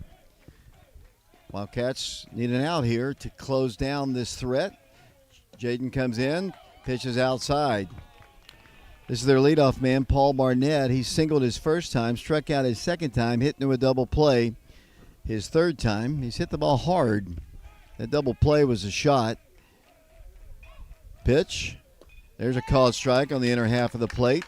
And the count is even at 1 ball and 1 strike. 2 outs here in the 6th. 6-3 Oak Ridge. Paul Barnett back in. 1 ball, 1 strike to him. Hit on the ground. Shortstop Noah Wood goes the short route, and that is out number 3. So Barnett is retired, and that ends the 6th inning. They do score 3 times to make it a ball game. 6-3 our score. We'll be back for the bottom of the 6th in a moment.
Welcome back once again to Gulf Shores. We go to the bottom of the 6th inning in a tight one.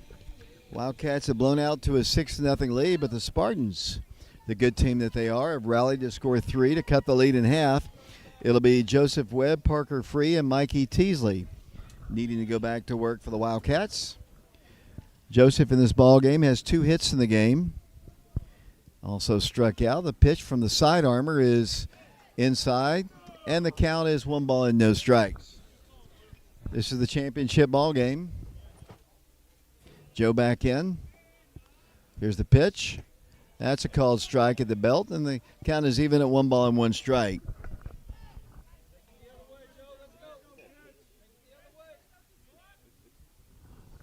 Joe back in. Pitch. Squares to bunt. Bunts it foul up the first base side, and Joseph Webb behind in the count, 1 ball and 2 strikes.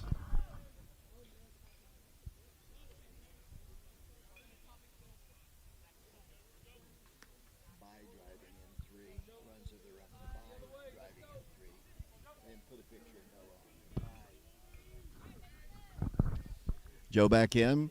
1 ball, 2 strikes to him. Pitch. Hit on the ground. Shortstop. Feels it. Plenty of time. Throws on the first. Oh, that's a bang-bang play at first. But he's out, and that is out number 1 here in the 6th inning. Batter now will be Parker Free. Parker today, let's see, singled, reached on an error, and was out on a fielder's choice. His runner, Kipton Fagan, has scored a run and has stolen 2 bases. As Parker stands in for the Wildcats, but 1 out here in the bottom of the 6th. And a little submarine action, in for a called strike.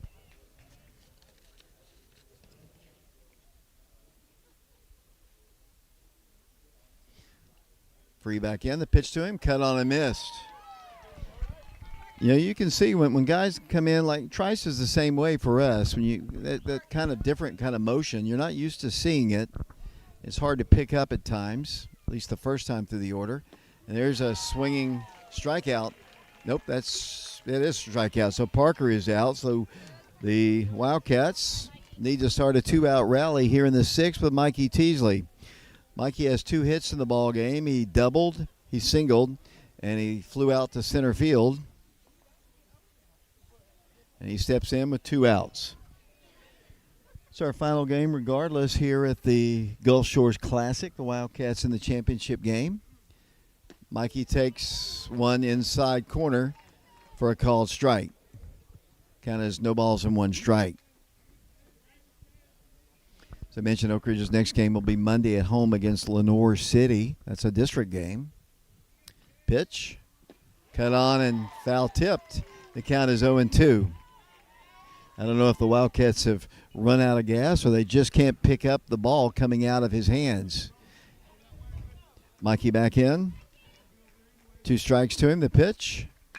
He picks up that one. He's going to line it into left field. That's a base hit. Just waited on it and picks up his 3rd hit of the ball game. And the batter now will be Carson Fagan. Carson still owed $200 by his dad after hitting that home run yesterday.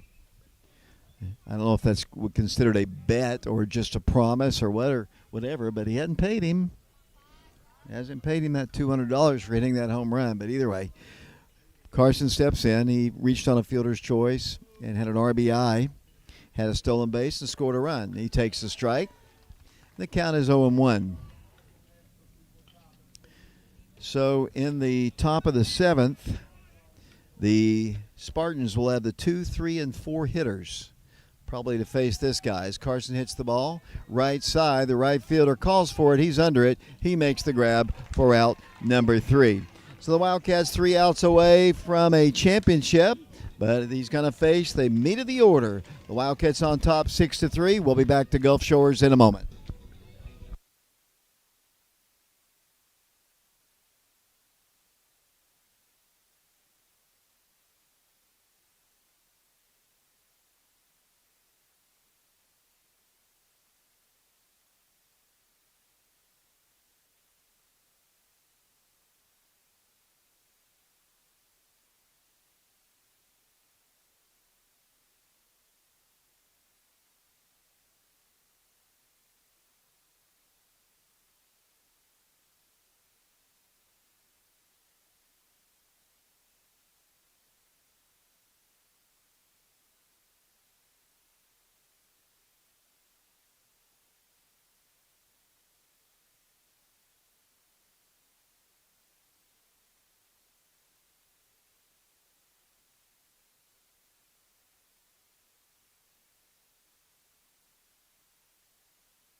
So here we go to the 7th inning. The Wildcats on top 6-3. But Carson Fagan, who's coming in to close it out for the Wildcats, will be facing the 2, 3, and 4 hitters in the Spartan lineup. The first guy leading things off will be Jack Hauser. Jack is 0 for 3 in the ball game, but he's hit the ball hard a couple times at least. Struck out the first time to Cam Welch. Lined out to, in foul territory, out to Joseph Webb the first time and grounded out to short. Carson Fagan's first pitch is a swinging strike. 6-3 Wildcats. Oak Ridge needs 3 outs, and they'll be the back-to-back champions of the Gulf Shores Classic. Here's the pitch by Carson. Outside and low, evens the count at 1 ball and 1 strike. Had a battle of the fan bases here. What I like about this facility, the stands are covered on both sides, so they're out of the sun. 1 ball, 1 strike. The pitch, down low a ball. 2 balls and 1 strike. You don't want to give up base runners. Carson trying to close it out. 2 balls and 1 strike to Jack Hauser. 2-1 pitch. Oh, man. That looked pretty good. He's consistently been calling that. The umpire shakes his head, but 3 balls and 1 strike. I think he missed that one. 3 balls and 1 strike. Pitch. That's ball 4 for sure. And down the first will go Jack Hauser. And the batter now will be Luke Hauser. Luke has been on base twice. He was hit by a pitch and scored a run his last time. Singled back in the 4th inning and struck out looking in the 1st. Wildcats still up by 3 runs, but the Spartans won't go away as once again Luke Hauser steps in. Number 3 hitter in their lineup. No place. Runner not going. The pitch is hit foul. Back off the netting to our right, and the count is 0-1. Our producer-director has been Dylan Woody today. Caleb Riker and Preston Fetters also on the crew. My name is David Clary. No balls and 1 strike to Luke Hauser. Carson Fagan comes to the plate. Pretty pitch, and he is squeezing the strike zone. He has been consistently calling that, but that pitch is low and outside perhaps. And the count is 1 ball and 1 strike. Carson comes in. That's hit in the air. That should be out number 1. It's a high pop in the infield. Noah Wood under it makes the catch for out number 1.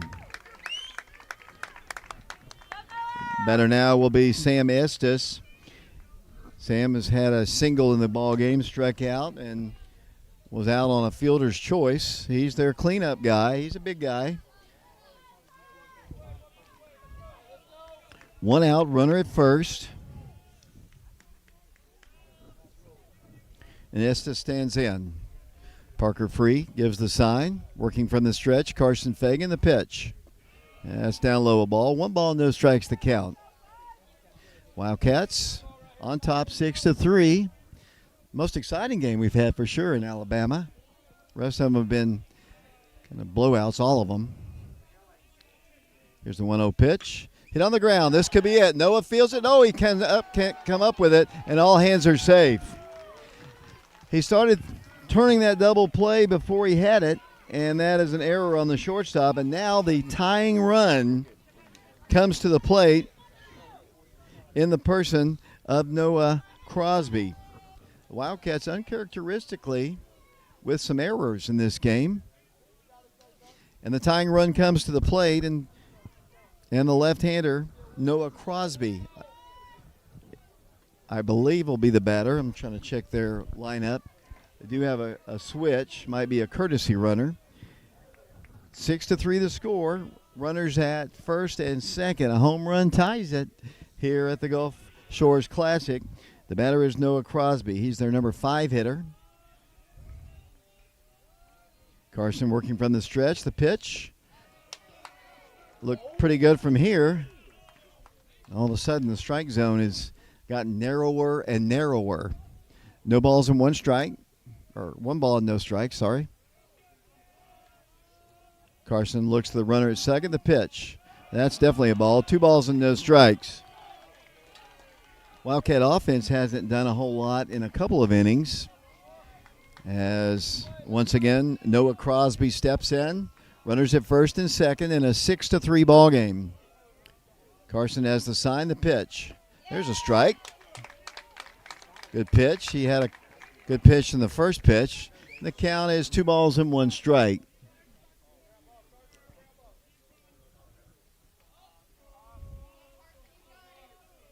So it's the championship ball game coming down to the right to it as that pitch is inside and low, and the count now should be a strikeout, but it's 3-1. 3 balls and 1 strike. Yeah, the strike zone has definitely gotten narrower here in this final inning, making Carson work. 3 balls and 1 strike. Don't want to load the bases. The pitch, that's ball 4. And indeed, the bases are loaded.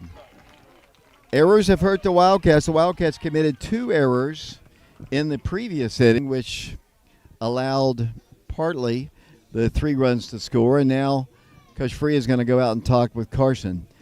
You know, unfortunately, you know, baseball is that kind of sport. If Noah comes up with it, that might be a double play, and we're already packing up and headed back to the Ridge. But that's not the way baseball works, as Coach Free talks with his pitcher. The Wildcats still in the lead 6-3, but the tying run on base, the go-ahead run at the plate in the person of Noah Schatz, who has walked and singled in this ball game. I'll put the mic down here. We'll be back to see what Carson can do in a moment.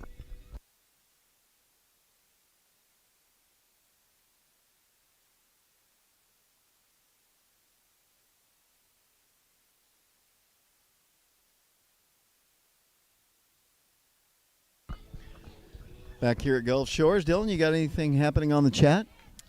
Yeah, we have some thank yous from the chatters here. Dory Veach says, thank you for covering this tournament. Loved watching it. Mike Friels, I think. Yep. Dave, you and your crew has done a great job broadcasting these games, and I really appreciate it. Have a safe travels coming back. And Dina Fegan is feeling the pressure. Mike Friels is, I don't know if it's Big Mike or Little Mike, but that's the grandfather. The ball bounces away, and that's going to be a run. Ball ticked off the mitt, and it is now 6-4, and the tying runs are now in scoring position. In to score, Jack Hauser. Base hit, ties the ball game. The Wildcats have led the entire way, but miscues in the field have hurt the Wildcats. 3 errors in the last 2 innings. And Nolan Schott steps in. We've got 1 out, I believe. Yeah, 1 out here in the 7th. Here's the pitch by Carson. There's a called strike. And the count is 1 ball and 1 strike. Shots to be followed by Latham George Williams. Carson has the sign. And the pitch. Bounces away and another run scores. And it's 6-5. And they've got a runner at third. And he is the tying run. Wildcats falling apart the last 2 innings. 3 errors. And 2 wild pitches. Let's see if Parker's okay. I think his shin guard on his right shin guard kind of comes loose. I have to re-establish it. What do you do here? They've got the tying run at third in a game that looked like was going to be an easy win for the Wildcats, and that's why this team is in the championship ballgame. They wouldn't be here if they weren't capable of doing what they're doing right now. Of course, Oak Ridge has helped them a bit with the 3 errors. Let's see what Parker can get that shin guard on. Anything else on the chat? Was that it? That was it. Thank you, Dylan Woody. Now it's up to Carson. Can you believe that? An adult. That was an adult. Wow. Yelling at a kid. Wow. Shots back in. Runner at third. He's the tying run. The pitch. Hit on the ground. Up the middle. Stopped in the infield. They have a play. Yes, that's out. Number 2. But we are tied. 6-6 our score. RBI for Shots. Good play for the Wildcats, keeping it in the infield. Wildcats will still get to bat in the 7th inning as Latham George Williams steps in. He is 0 for 3, reached on an error his last time. It's interesting. Errors will kill you every time in this game. There's a called strike. The count is 0-1. Can't imagine adults yelling to a kid. I mean, that's just crazy. There's called strike 2. Latham George Williams takes strike 2. Carson trying to close it out.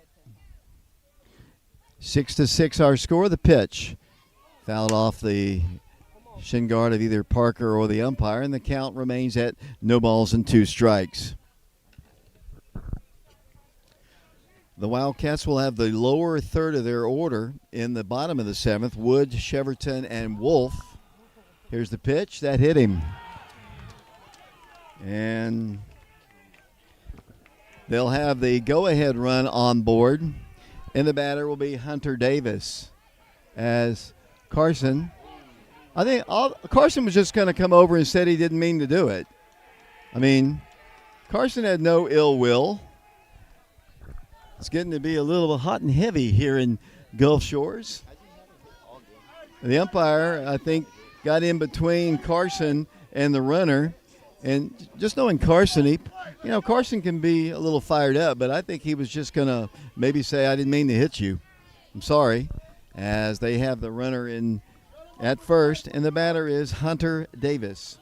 Hunter in this ball game is lined out to short. He has singled and had a sacrifice fly. Carson Fagan trying to close it out. They have scored 6 runs in the last 2 innings. 3 innings have helped. Carson trying to keep him close. They want to get him in scoring position, and you would think that they would try to get him in scoring position, and somehow there's 2 outs here in the top of the 7th. Carson Fagan to the plate. Hit well, but well foul. To the left side, kind of hung one up there, and it drops off foul. And the count is 0-1. Well, our fans are getting into it as well. That is Big Mike Teasley telling Carson to lock in. Runner being held on at first. Don't want to throw it past Joe at first. Carson comes to the plate. Called strike 2 on the outer half of the plate. And there's 2 strikes on Hunter Davis. Carson trying to close it out right here and send the Wildcats to the bottom of the 7th inning in the championship ball game. 2-strike pitch. Ball down low. And the count is 1-2. Got a long drive back home today. 1 ball, 2 strikes. But we've got a good ball game. We haven't seen many good competitive games in this tournament. 1 ball, 2 strikes. The pitch. Runner going. Hit in the air. Foul territory. Mikey sprinting. Will he catch up to it? No. Just out of his reach and out of play. And the count remains at 1 ball and 2 strikes. He gave it effort, but he couldn't catch up to it. And the count is still 1-2. As I mentioned, the Wildcats have the lower part of their order up. Noah Wood, Jaden Cheverton, and Jonah Wolf. The scheduled 3 in Coach Free's lineup. Hopefully he'll be at 6-6. Carson trying to close it out here. As I said, 3 errors in the last 2 innings have hurt the Wildcat pitcher's cause. 1 ball, 2 strikes. The pitch. Cut on a miss, and that's a strikeout. And that ends the top of the 7th inning. Oak Ridge and the Spartans are tied at 6. We go to the bottom of the 7th inning here at Gulf Shores. And what you expect in a championship ball game. 6-6 our score. We'll be back in a moment. Appreciate the class of 1989 and Chris Corwin. I'm going to throw that in there before we take this break. We'll be back for the 7th in a moment.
Welcome back once again to Gulf Shores, the championship ball game. The Wildcats need a run to win.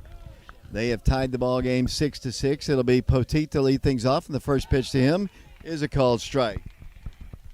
Wildcats have to buckle down here. 6 runs in the final 2 innings to tie the ball game. Brooke steps in behind in the count 0-1. The pitch to him is called strike 2. Little sidearm submariner and trying to pick up the delivery as Brooks steps back in. Behind in the count, no balls and 2 strikes. The pitch hits it foul. Just barely got a piece of it. Hits it back to the screen, and the count remains at no balls and 2 strikes. Brooks will be followed by Noah Wood. I somehow got messed up on the my scoreboard. So Brooks leads things off. Brooks, Wood, and Cheverton. The pitch. That's outside a ball. Catcher set up outside the strike zone, and the umpire would have none of that, and it's 1 ball and 2 strikes. Poteet is a junior. He had a single and an RBI, or a sacrifice fly, and a triple earlier in the ball game. Trying to get on base. Nobody on, nobody out here in the 7th. The pitch hit in the air on the line. It's out as Poteet is out at second base. That is out number 1 here in the 7th, and the batter will be Noah Wood. Noah had a single his last time, had an RBI. He is 1 for 3 in the ball game. Long conversation between Brooks and Noah. Noah Wood steps in. He'll be followed by Jaden Cheverton, who has an RBI and a single to his credit today. Side armor comes in. The pitch is hit up the end of the bat, third base line, and it rolls foul. Good decision there by the third baseman to let it roll. He hopped over it, and the count is 0-1. Just figures when we have an 8-hour drive back home, we potentially could have extra innings. See if the Wildcats can do damage here in the bottom of the 7th. Either way, this is the way championship games should be. They should be tightly contested, and this one is 6-6 our score. Noah takes a ball. Ooh, not really sure about that one. The count is 1 ball and 1 strike. Well, how the hell have the pictures looked today? They look amazing. So says our producer. 1-1 pitch. Ball hit foul. Over to the right side, making Jeremiah Ball, the first base coach, duck. And Noah behind in the count, 1 ball and 2 strikes.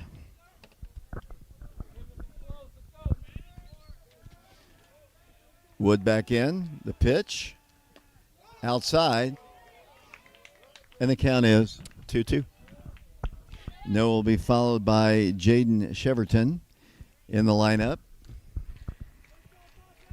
Wood back in. Here's the pitch. Hit on the ground. Couple hops to the shortstop. Should be an easy play. He fires across the diamond for out number 2.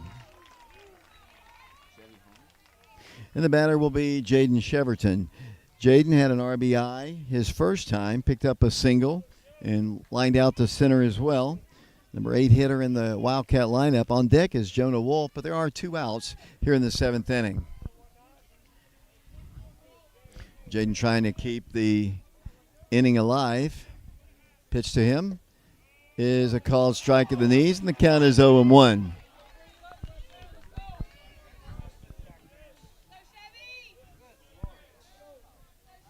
Cheverton back in once again, right-handed hitter. Pitch. Hit on the ground, the right field. That's a base hit. Went the opposite way, and Jaden keeps the Wildcats alive here in the 7th inning with his second hit of the ball game. Just hit it to the opposite field, and Jonah Wolf will come to the plate. Jonah walked his last time. 2 outs here in the 7th. Junior steps in. Coach Free, let's see, with a base runner at first. But there are 2 outs. See what Wolf can do. Right-handed hitting junior. Over to first, and back to the bag will go Jaden Cheverton. On deck is Warren East, but Jonah's got to do something. There's 2 outs. 6-6 our score as we play here in the 7th. He squares to bunt, and takes a strike. Pulled the bat back.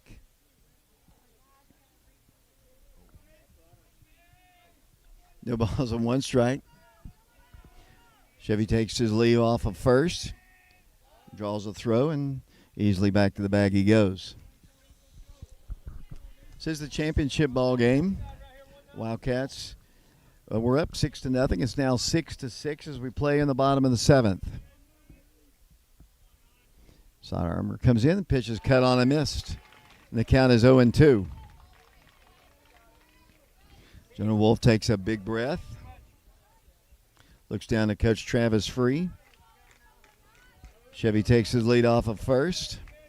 And Jonah stands in. Here's the pitch. Just a little bit outside, and I agree with the Spartan fans. That looked pretty good from my angle. Looked like strike 3, but he didn't call it, and got a little break there, perhaps. 1 ball, 2 strikes. Pitch. That's called strike 3. And that is the 3rd out of the inning, and Wolf goes down. So we have free baseball at Gulf Shores, the championship ball game. 6-6 our score. We'll take a break. We'll be back in a moment.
Welcome back to Gulf Shores. Braylon Payne takes over on the hill for the Wildcats. Braylon pitched 3 innings in the first game today, and his first pitch is hit foul off to the right side. This is their number 9 hitter, and I've got it down as Groves Bowman. He walked.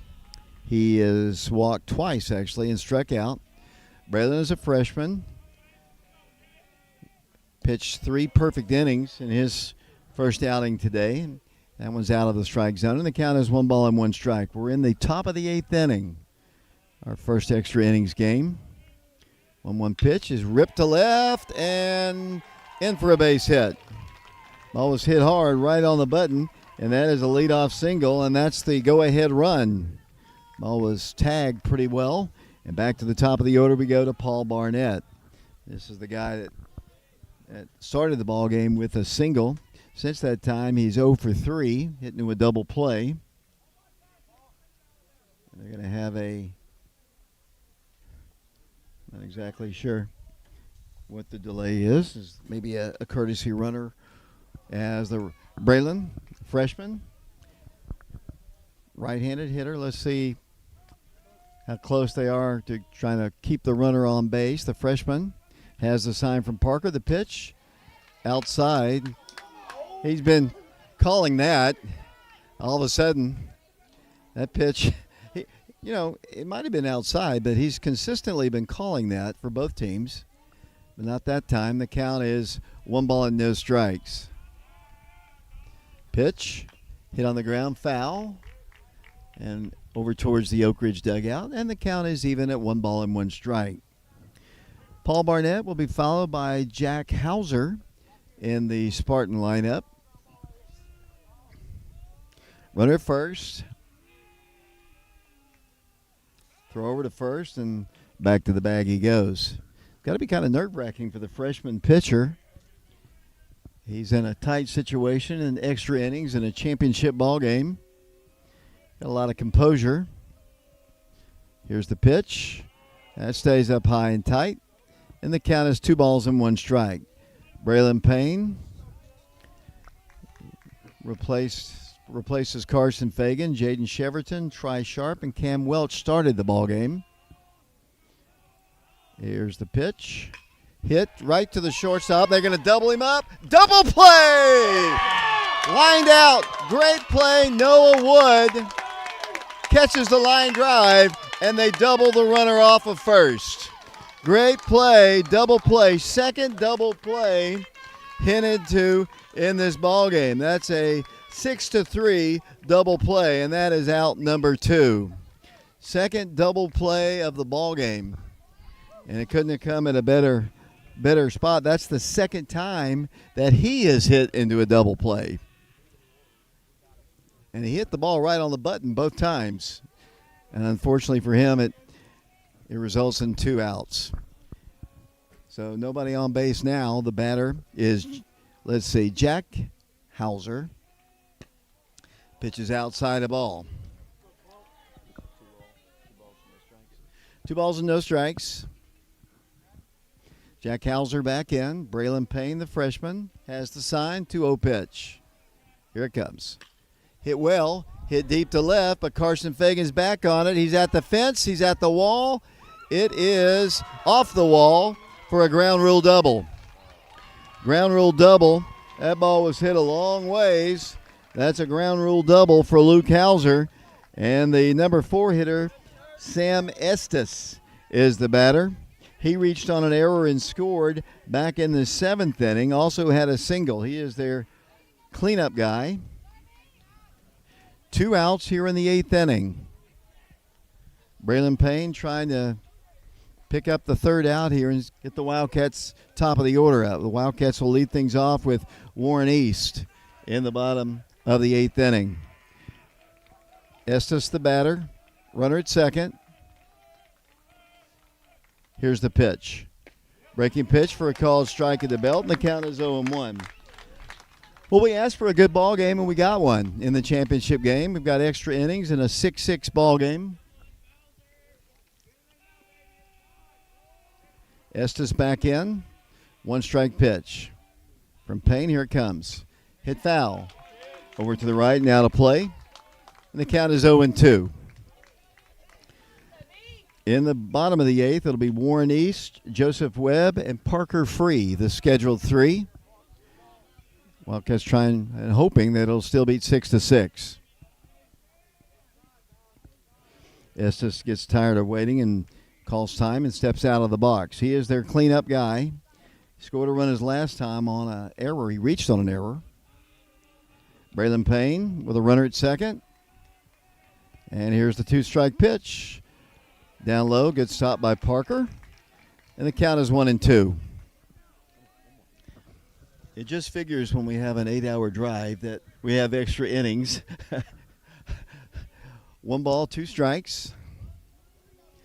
Parker with a sign once again.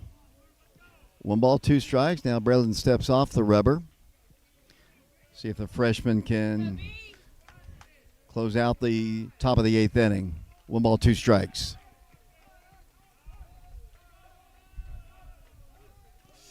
Here's the pitch. Hit on the ground. Shortstop Noah Wood feels it. Plenty of time. Throws on the first in time for out number 3. So we go to the bottom half of the 8th inning. The top of the order coming up. The Wildcats will have Warren East, Joseph Webb, Parker Free. That's the scheduled 3 in Coach Travis Free's lineup. We appreciate all of our sponsors, including Laurel and Green with State Farm Insurance, Sexton Automotive of Oak Ridge, the East Tennessee Spine and Sport. That's Donnie Sharp, former Wildcat. Along with Todd Fox with the Fox Insurance Group. Mike Kelly with Betsy Coleman Realty, the class of 1989. And they encourage all other classes at Oak Ridge to, come aboard. Not with our broadcast necessarily. We appreciate any support, but with academics and athletics at Oak Ridge High School, we appreciate them. Of course, the Fagan family, we've had other people. In fact, I was going to the concession stand today, and I had a grandfather of one of our players come up to me and say he's gonna give us a check at some point, and we appreciate any donation. We are a non-profit. We work with student help. I'm the old guy in the group, but these guys they work for food basically, and we could use some support anytime. We've enjoyed broadcasting all these games from the tournament, and we've done all but one game all season as we get ready to go with the bottom of the 8th inning. The Wildcats have the meat of the order.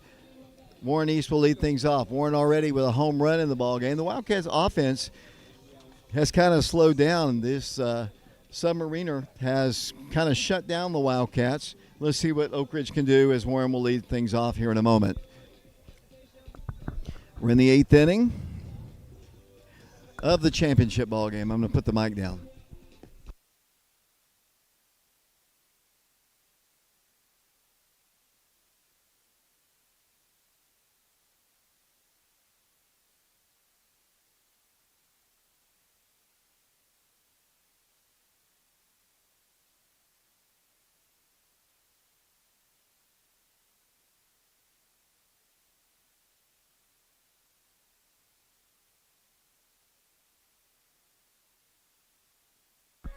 Welcome back to Gulf Shores. We're in the 8th inning. That's extra innings. In high school ball, you only play 7. Wildcats have their leadoff man, and that'll be Warren. He tried to bunt a pitch, which was kind of down low. The count is no balls and 1 strike. Warren hit a home run back in his second time at bat. He has a single as well. He's 2 for 4 with an RBI and a run scored. Warren with good speed. He's bunted his way on several times, facing this side armor. The pitch to him is hit on the ground, foul, over to the Oak Ridge and into the Oak Ridge dugout. And Warren East behind in the count, no balls and 2 strikes. You got the guys you want up. They just have to deliver. Joseph's on deck, and then Parker Free, then Mikey Teasley. Warren back in. Here's a 2-strike pitch. Outside corner. Good eye there by Warren. Pretty good looking pitch. Count as 1 ball and 2 strikes. 1 ball, 2 strikes. The pitch. Hit in the air. On the infield. Shortstop calls for it. Makes the one-handed grab for out number 1. Batter now will be Joseph Webb. Joseph in the ball game. Singled his first 2 times. Has been retired the last 2. He struck out looking and grounded out to short. We're in the 8th inning of this championship ball game. As we said, we were hoping for a good one, and we got it. But unfortunately, it's going to delay our departure. As Joe steps in, the pitch is hit into right field. That's a base hit. So Joe picks up his 3rd hit of the ball game. Hit it to the off field. Here comes Parker Free. Parker has a single to his credit, and his runner Kipton Fagan has stolen a couple bases, and he has scored a run. Parker, the 3-hitter in the lineup. Mikey Teasley is on deck. 1 out here in the bottom of the 8th inning. Joseph Webb with good speed at first base. Parker stands in, and Joe draws a throw. They've done a really good job keeping the Wildcat base runners at bay today.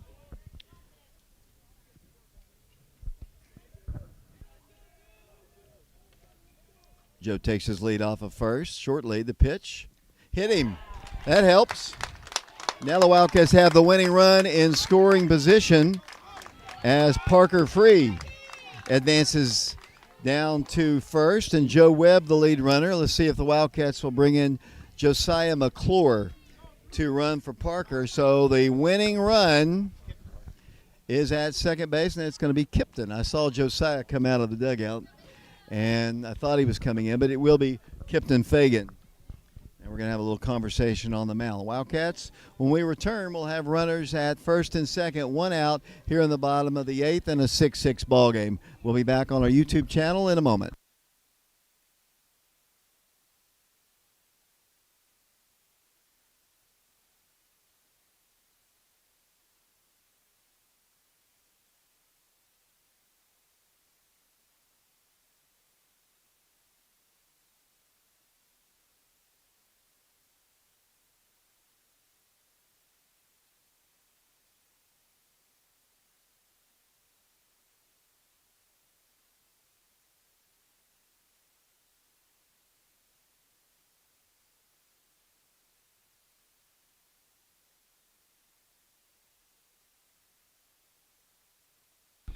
Welcome back once again to Gulf Shores, the championship ball game. We are in the bottom of the eighth inning, so we're in extra innings.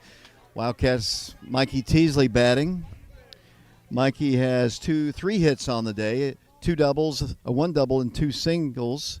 He bats with the winning run at second base, and Joe Webb. The pitch is outside the ball. 1 ball, no strikes to count. Carson Fagan is on deck. Mikey batting from the right side. Runner at first is Kipton Fagan. Runner at second, Joe Webb. Ball hit on the ground, deep in the hole. He's got to play at third, and they make the play. Or do they? No, he's safe. He is safe at third. Wow. All he needed to do was tag him. Did he drop it? Either way, Joe is safe at third, and the bases are loaded. Yeah. Did he drop it? All I can figure, he didn't touch the base? Okay. It was just a shovel. Now the Wildcats have the winning run at third base. As that's Mikey reaches on a fielder's choice, and the bases are loaded. Carson Fagan is the batter. He's got to be a good hitter here. Carson had an RBI on a fielder's choice. He can be the hero right here. Bases full of Wildcats, 1 out. The pitch, cut on and missed. Good-looking pitch there. He swung through it, and the count is 0-1. Brooks Poteet is on deck for the Wildcats. Carson back in. The pitch. Did he swing? He did not. 1 ball, 1 strike, the count to Carson Fagan. Carson came in and gave up the runs that tied the ball game, unearned. Wildcats committed uncharacteristic errors in the last 2 innings. Here's the pitch, hit on the ground. They have a play at the plate. He bounces it up there, but they get the force at the plate. They had the infield in, and the bases will remain loaded. And the batter will be Brooks Poteet. So Carson reaches on a fielder's choice. Brooks had a triple earlier in the ball game. Had an RBI sacrifice fly. Make him throw strikes. As Brooks stands in, bases full of Wildcats. Wildcats with Kipton Fagan at, I believe that's Kipton at third. Here's the pitch to Brooks. Ripped, foul down the left field line. And the count is 0-1. We are in the 8th inning. As we talked about several times, this is the way championship ball games should be played. Brooks back in, the pitch. Down low a ball. 1 ball and no strikes the count.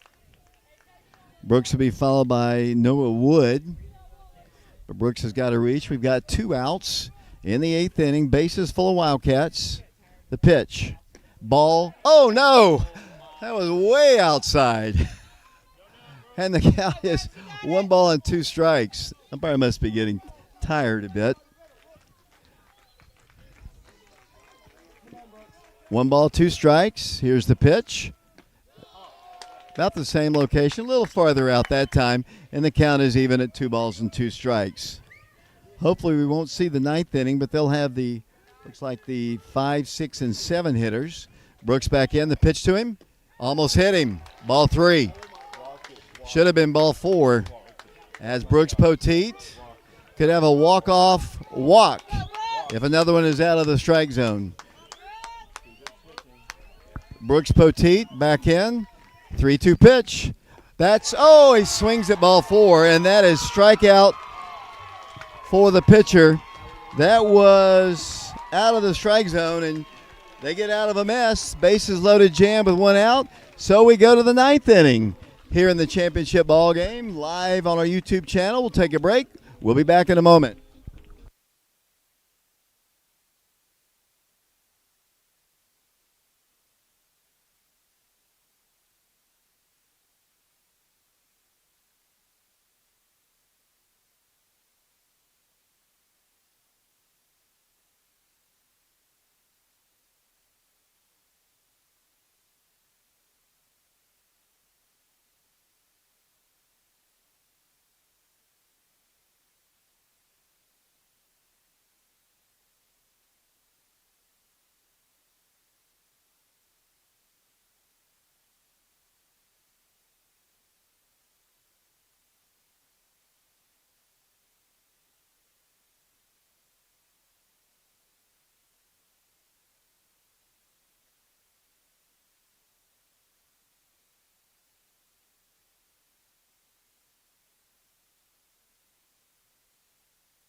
Well, here we go to the 9th inning, top of the 9th inning for the Spartans.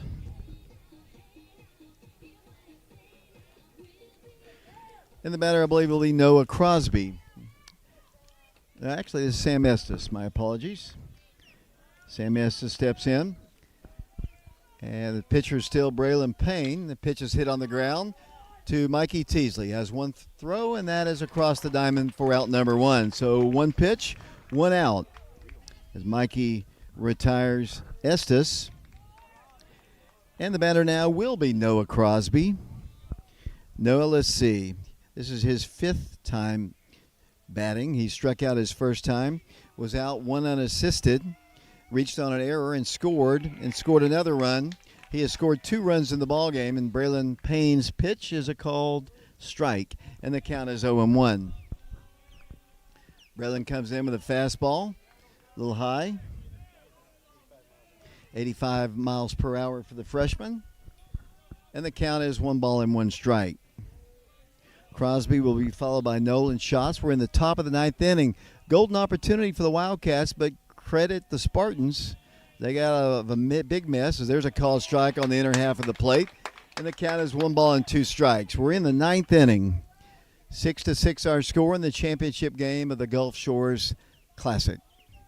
Parker sets up outside the plate. 1-2 pitch. Cut on and missed. And that is a strikeout, and that is out number 2 in the 9th.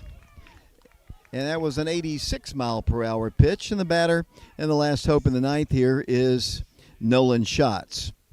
Nolan struck out, walked, picked up a single, and picked up an RBI on a ground out.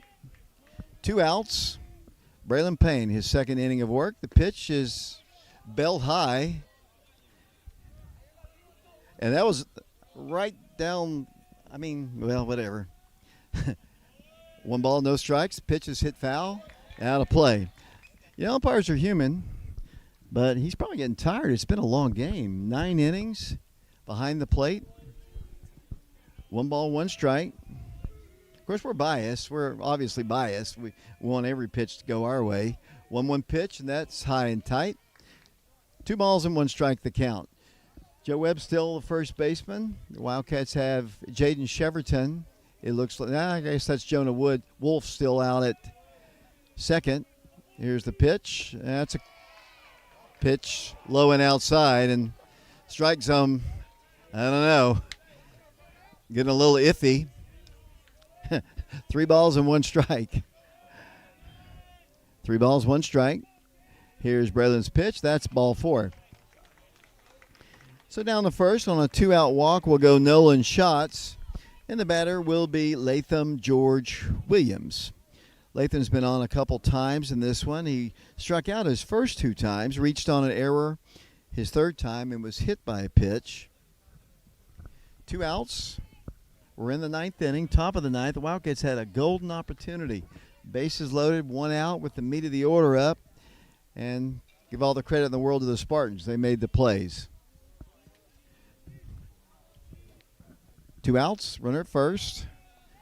Braylon has the sign, the pitch. Cut on a miss. Kind of a wild swing that time by Latham George Williams. And the count is 0-1.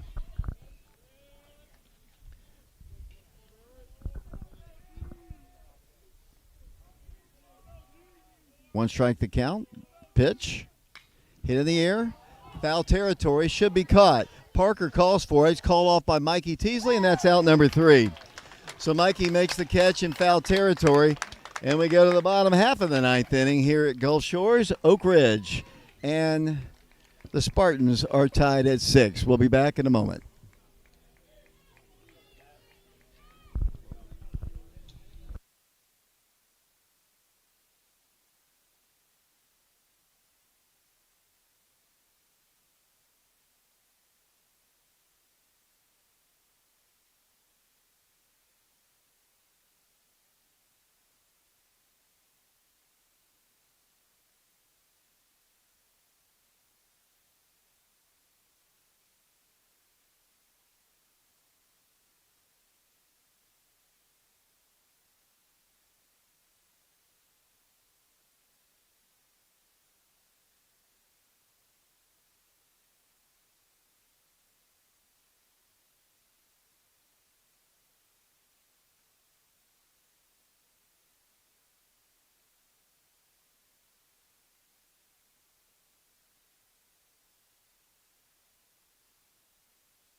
Here we go once again, the bottom of the 9th inning now, getting set.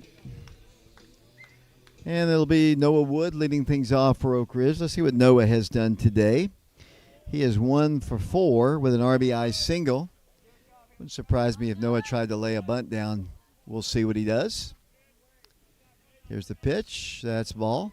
1 ball, no strikes, the count. 6-6 our score. We're in the bottom of the 9th inning. Championship ball game. Pitch. That's ball 2. A little outside, and the count is 2 balls and no strikes. Jaden Cheverton is on deck. Jaden has had 2 hits today. Here's the pitch, and that's a little low. 3 balls and no strikes. Strike zone has kind of moved a little bit around for both pitchers here. 3 balls, no strikes. Pitch. That's a called strike at the belt. And the count is 3-1.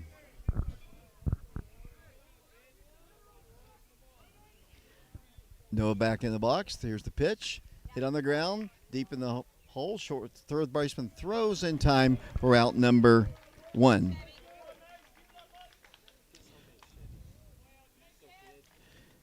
And the batter now is Jaden Cheverton. Jaden grounded out, picked up an RBI, flew out to center field, and has 2 singles to his credit. We're in the 9th inning. Got to get something rolling here. The Wildcats just had the golden opportunity. It looks like Braylon Payne's going to hit for himself. He's on deck. The pitch. Hit on the ground, up the middle. Shortstop fields it, has time, throws a lollipop, but in time for the out. He just kind of looped it down and almost beat out by Jaden Cheverton, and that is out number 2. And the batter indeed will be Braylon Payne.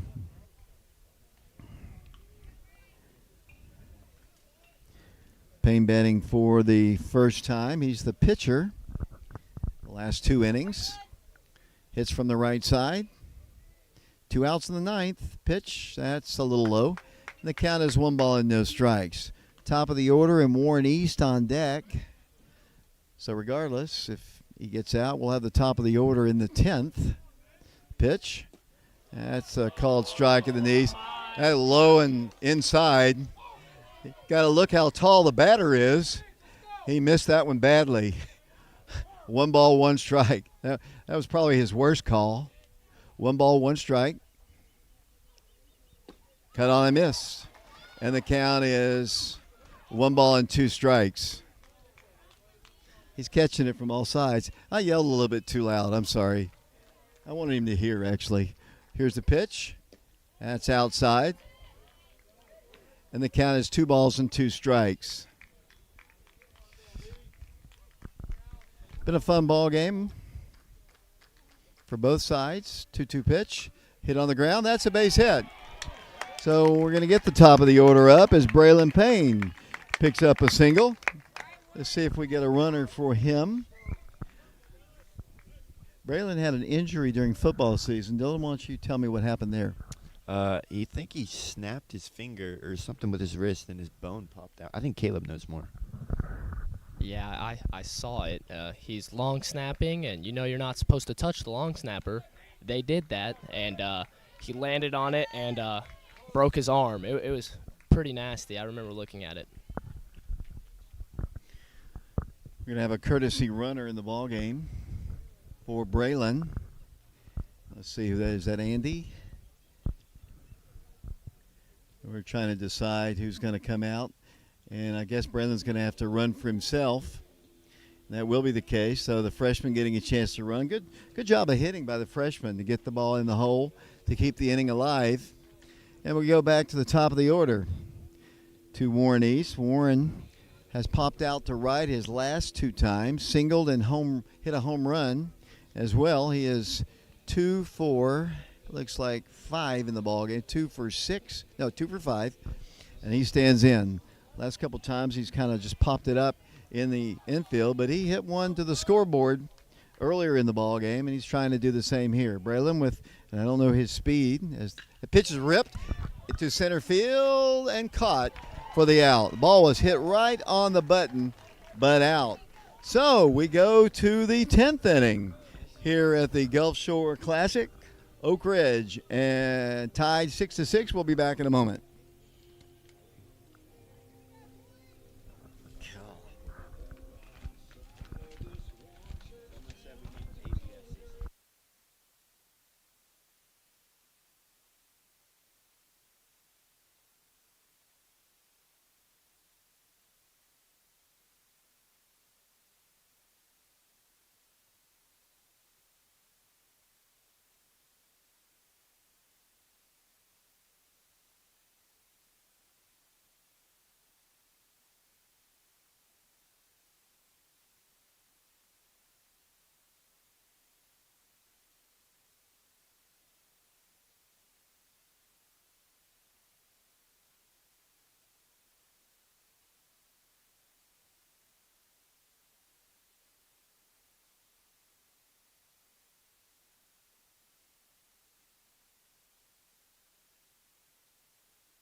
So Braylon Payne begins his third inning of work. He'll be facing the 8, 9, and 1 hitters. The ball is hit on one hop to Joseph Webb.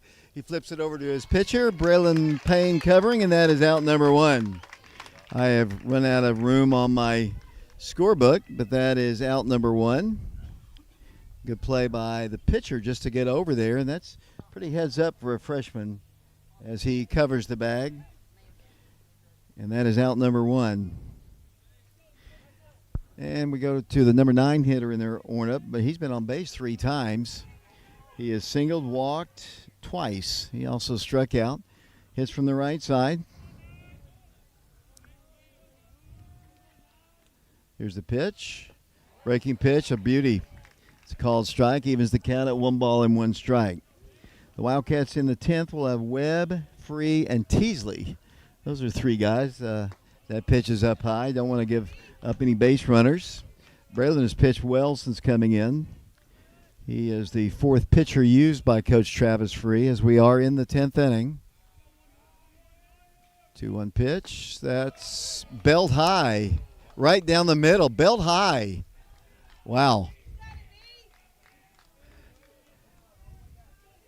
3 balls and 1 strike. Here's the pitch. Cut on and missed. And the count is full. 3 balls and 2 strikes. We've enjoyed our trip down here in the tournament. We've enjoyed this championship ball game. We wish we were on the road, but hey, it is what it is. Here's the pitch. Hit foul. Back to the netting. And the count remains at 3 balls and 2 strikes.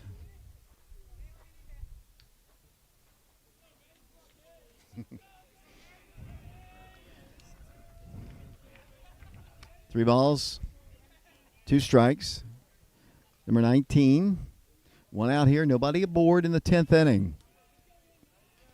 Braylon Payne has the sign from Parker Free, 3-2 pitch. That's ball 4. And they've got a base runner on. I mean, both teams have had opportunities in these closing innings to kind of break the tie, but neither have been able to get that one big hit to try to get things, taken care of. I'm at a loss of words. I've been talking forever all day. As they have a runner at first. And back at the top of the order we go to Paul Barnett. Paul has been the unfortunate guy to hit in the 2 double plays. He's hit the ball hard the entire day as a single. He's hitting the 2 double plays. He's hit the ball hard. Runner at first. This is the leadoff man in their lineup. Paul Barnett. Pitch. Hit well, but foul. Well foul. And the count is even at 1 ball and 1 strike. I think the fans have even gotten worn out as we're already in the 10th inning.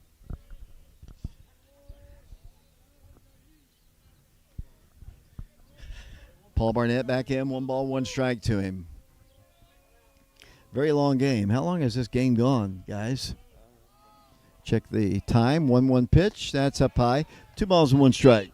About 2 hours and 45 minutes. That's not as long as that one game that was well over 3 hours. Just, I guess, the first innings went by pretty quickly. These last innings have started to drag. 2 balls and 1 strike. Leadoff man for the Spartans. They've got a runner at first and 1 out. Pitch. Hit in the air again. Foul territory. It's going to be a long run for somebody. Mikey can't make the play. Tried to catch it. Carson came charging over from left field. Mikey went a long ways. Mikey's going to sleep well tonight because that was a long run. He's played a lot of ball for the Wildcats. Pitched a no-hitter the other day. A 7-inning complete no-hitter. Struck out 14 in that game. And he's been obviously a mainstay in our lineup since his freshman year. And Paul Barnett is behind in the count, 1 ball and 2 strikes. On deck is Jack Hauser. 1 ball, 2 strikes. Freshman Braylon Payne trying to get his second out here in the 10th inning. Runner at first. 6-6 our score. Here's the pitch. Hit back to the netting, and the count remains at 1 ball and 2 strikes.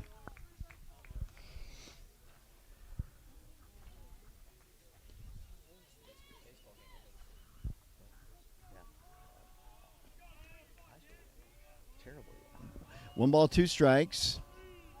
Runner at first. Paul back in, 1-2 pitch, hit well, but not well enough. Back to the fence, Carson Fagan looks up, and he has got it. Saves a home run right at the fence. Great play by Carson Fagan.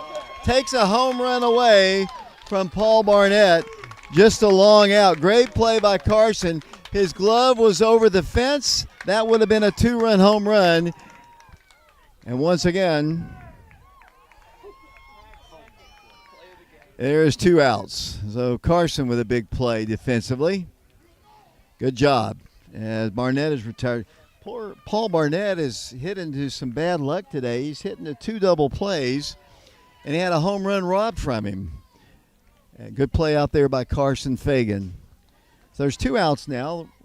Runner still at first. Jack Hauser, the batter. I've run out of room on my score sheet. He walked and scored his last time. Number 2 hitter in their lineup. The pitch, that is high, and the count is 1-0. Our producer is Dylan Woody. We got Caleb Riker and Preston Fetters. Hopefully we got a good shot of that robbed home run as that pitch is up high. 2 balls and no strikes. Caleb? This game is incredible, David. I'm at a loss of words right now. My bad. 2 balls and no strikes. Wildcats will send to the plate the 2, 3, and 4 hitters in the bottom of the 10th inning. Braylon Payne trying to end it right here as the pitch is outside. You don't want to put that runner at second. And a hit would mean a run. 3 balls and no strikes, I do believe. Jack Hauser will be followed by Luke Hauser. He had a double his last time. Got to throw strikes, Braylon. That one's outside, and that's the ball. Couple walks in the inning. He might be getting tired. He already pitched 3 innings in the first ball game, and he is in his 3rd inning of work here, running out of arms. I do see some movement in the Oak Ridge bullpen. And the batter now will be Luke Hauser. Runners at first and second, 2 outs in the 10th inning. Braylon, I think, might be running out of gas, to be honest with you. Checks the runner at second and fakes the throw, and back to the bag he goes. That's the go-ahead run at second base. As I said, both teams have had opportunities today to win, both of them, but haven't been able to get that big hit as that pitch is hit foul out of play over to the right. Parker gives it a long look, but it's into the stands. And the count is 0-1.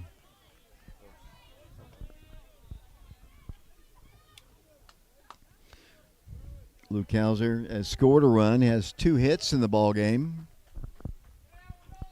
Runners at first and second. We're in the top of the 10th inning in this championship game. We're all tied at 6. The Wildcats took a 6-0 lead. Saw the Spartans score 6 unanswered runs. Here's the pitch. Yes, sir. Belled high. Out of the strike zone, I guess. Maybe a little high. That's all I can say. He's been inconsistent here as of late. 1 ball, 1 strike. He's got to check the size of the batter. 1 ball, 1 strike. Pitch. Called strike on the outer half of the plate. And the count is 1-2. Did I earn that strike for us? Yeah, you did. I think you convinced him on that one, even though he completely missed the other one. 1 ball, 2 strikes. What a game we've had here. 10th inning. About everything you can ask for in a game. 1-2 pitch is hit in the air, foul territory, drifting out of play. Well out of play. Mikey and Parker give it a look, but over the top of the Oak Ridge dugout. 1 ball, 2 strikes.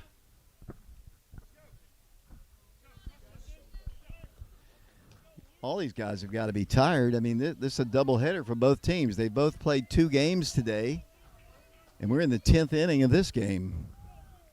Luke Hauser back in. Go-ahead run is at second base.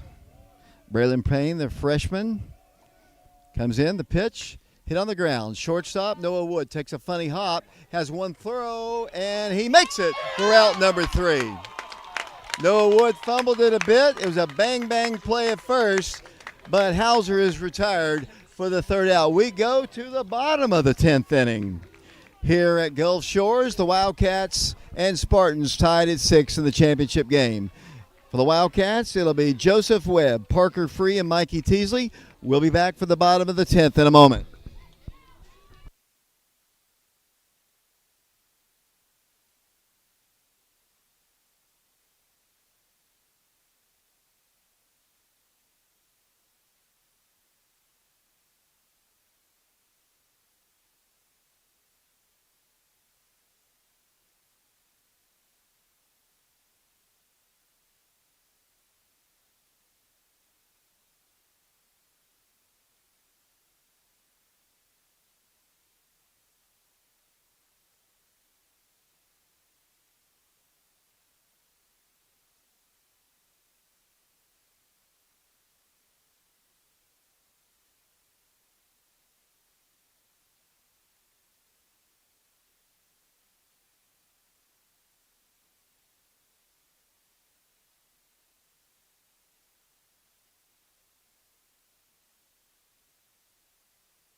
Welcome back once again to Gulf Shores. We go to the bottom half of the 10th inning.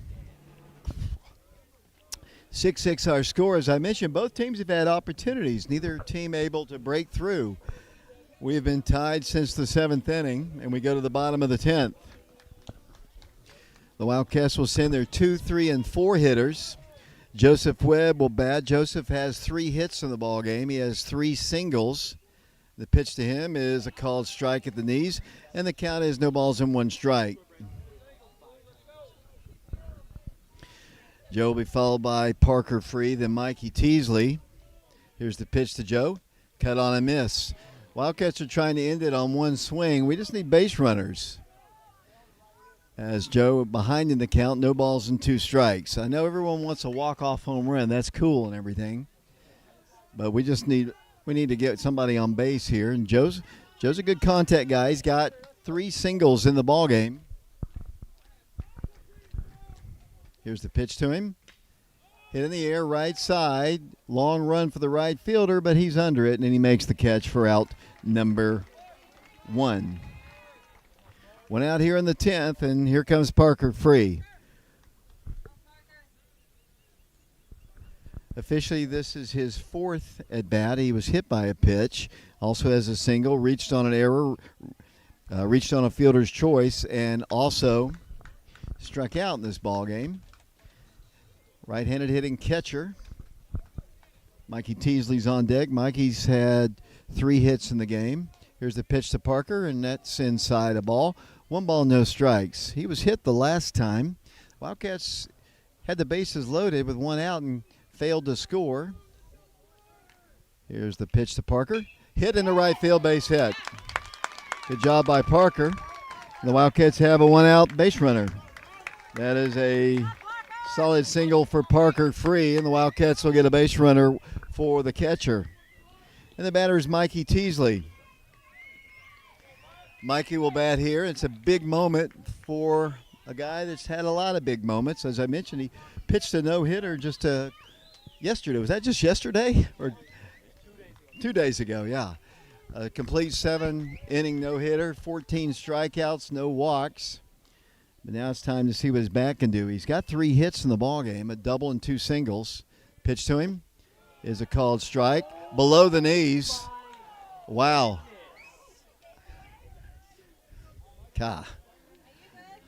Long walk.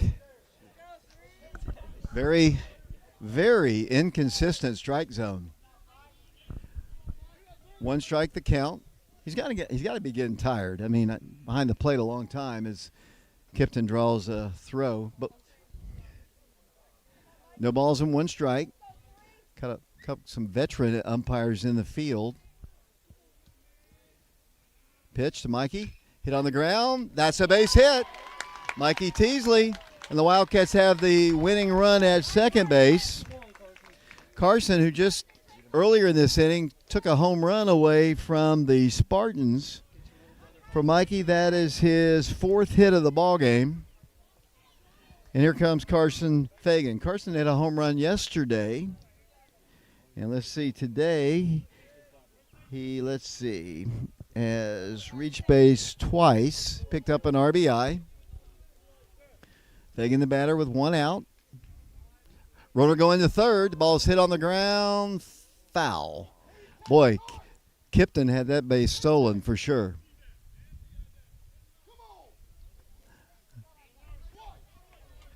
Kipton had that stolen. I mean, that base was stolen. He was almost standing on the bag before the ball even reached Carson. Kipton takes his lead once again. No balls and 1 strike. Fagan the batter. Checking the runner at second. The pitch. Inside corner for a called strike, and the count is 0-2. Carson will be followed by Brooks Poteet, who has a triple and a run scored in this one. And a sacrifice RBI. Carson needs to be a hitter here. Here's the 2-strike pitch. Hit on the ground, foul. Once again over towards the Oak Ridge dugout. We are in the bottom of the 10th inning. 6-6 our score. The Wildcats jumped on them 6-0. Then 6 unanswered runs in the 6th and 7th inning for the Spartans. Carson Fagan back in. The pitch. Hit softly in the left field. Will it drop? It's a fair ball! Oh, it's foul. I got excited for nothing. It was close, right down the line. Just poked his bat, and back to the bag he goes. That should, if it hits the line, it's fair, but it must not have hit the line. Now, the umpire's got a good look at it. I mean, that was foul. No balls and 2 strikes. Carson back in. Kipton takes his lead off of second. Not going. The pitch. Hit foul again. Over towards the Oak Ridge dugout. He stays alive. And the count remains at no balls and 2 strikes. Brooks Poteet is on deck. Brooks had a triple earlier in the ball game. Seems like hours ago. It was hours ago. Here's the pitch to Carson Fagan with Kipton going to third. Hit it in the air, foul territory. Coming back, catcher makes the play, and the Wildcat base runners have to return, and that is out number 2. So, Wildcats down to their last batter here in the 10th as we get ready to go to the 11th, but Brooks trying to do something about that. Brooks had a triple and scored a run, had an RBI sacrifice. He has struck out a couple times, flew out to right field and popped out to second. A lot of at-bats for the junior. Kipton Fagan, the base runner at second base. He represents the go-ahead run. The runners are going. Here's the throw, and he is going to be safe. Double steal. And that's a bang-bang play. It looked like the throw definitely beat him as Kipton steals his third base of the ball game. Mikey steals the base. So now a wild pitch or a pass ball could bring in the run. Brooks Poteet, the batter. 2 outs, though, in the 10th inning. 1 ball, no strikes the count. Left-handed hitting right fielder for the Wildcats. The pitch bounces away. Did he call a strike on that? And the count is even at 1 ball and 1 strike.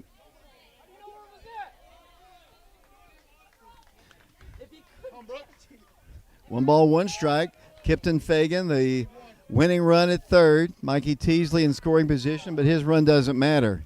Here's the pick to Brooks. That's down low a ball.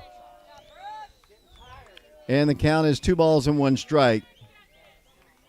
Oak Ridge fans on their feet, hoping to end it right here. We're in the 10th inning. Brooks Poteet, be a hero, young man. Fouls it at the plate. That was low. And the count is even at 2 balls and 2 strikes. These guys have got to be tired. Like I said, this is a doubleheader for both of them. And this will be the 6th game for both. 2-2 pitch to Brooks. Called strike 3 on the outer half of the plate. And that is out number 3. So the Wildcats pick up a couple more base runners. They leave them stranded. We go to the 11th inning here at Gulf Shores. We'll take a break. We're in the championship game. We're still tied at 6. We'll be back in a moment.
We go to the top of the 11th inning here in the championship game of the Gulf Shores Classic.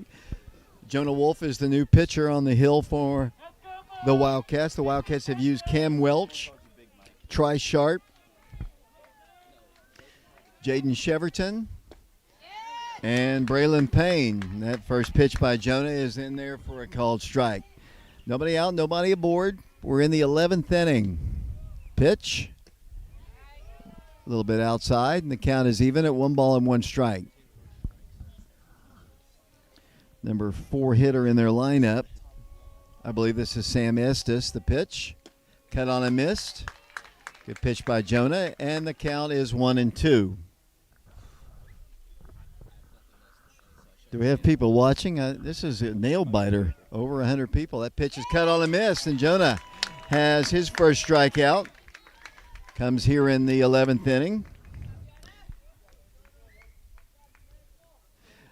You can just see how they walk to the plate. Everybody's got to be tired. I mean, it's a doubleheader, and we're in the 11th inning. I know they're young, but still. Or maybe I'm just tired. I don't know. Maybe I'm kind of projecting on them as that pitch is hit foul. Back to the screen, and the count is 0-1. Preston Fetters has done our camera work up top. We've got Caleb Riker, and our producer-director is going to call you Blake, Dylan Woody.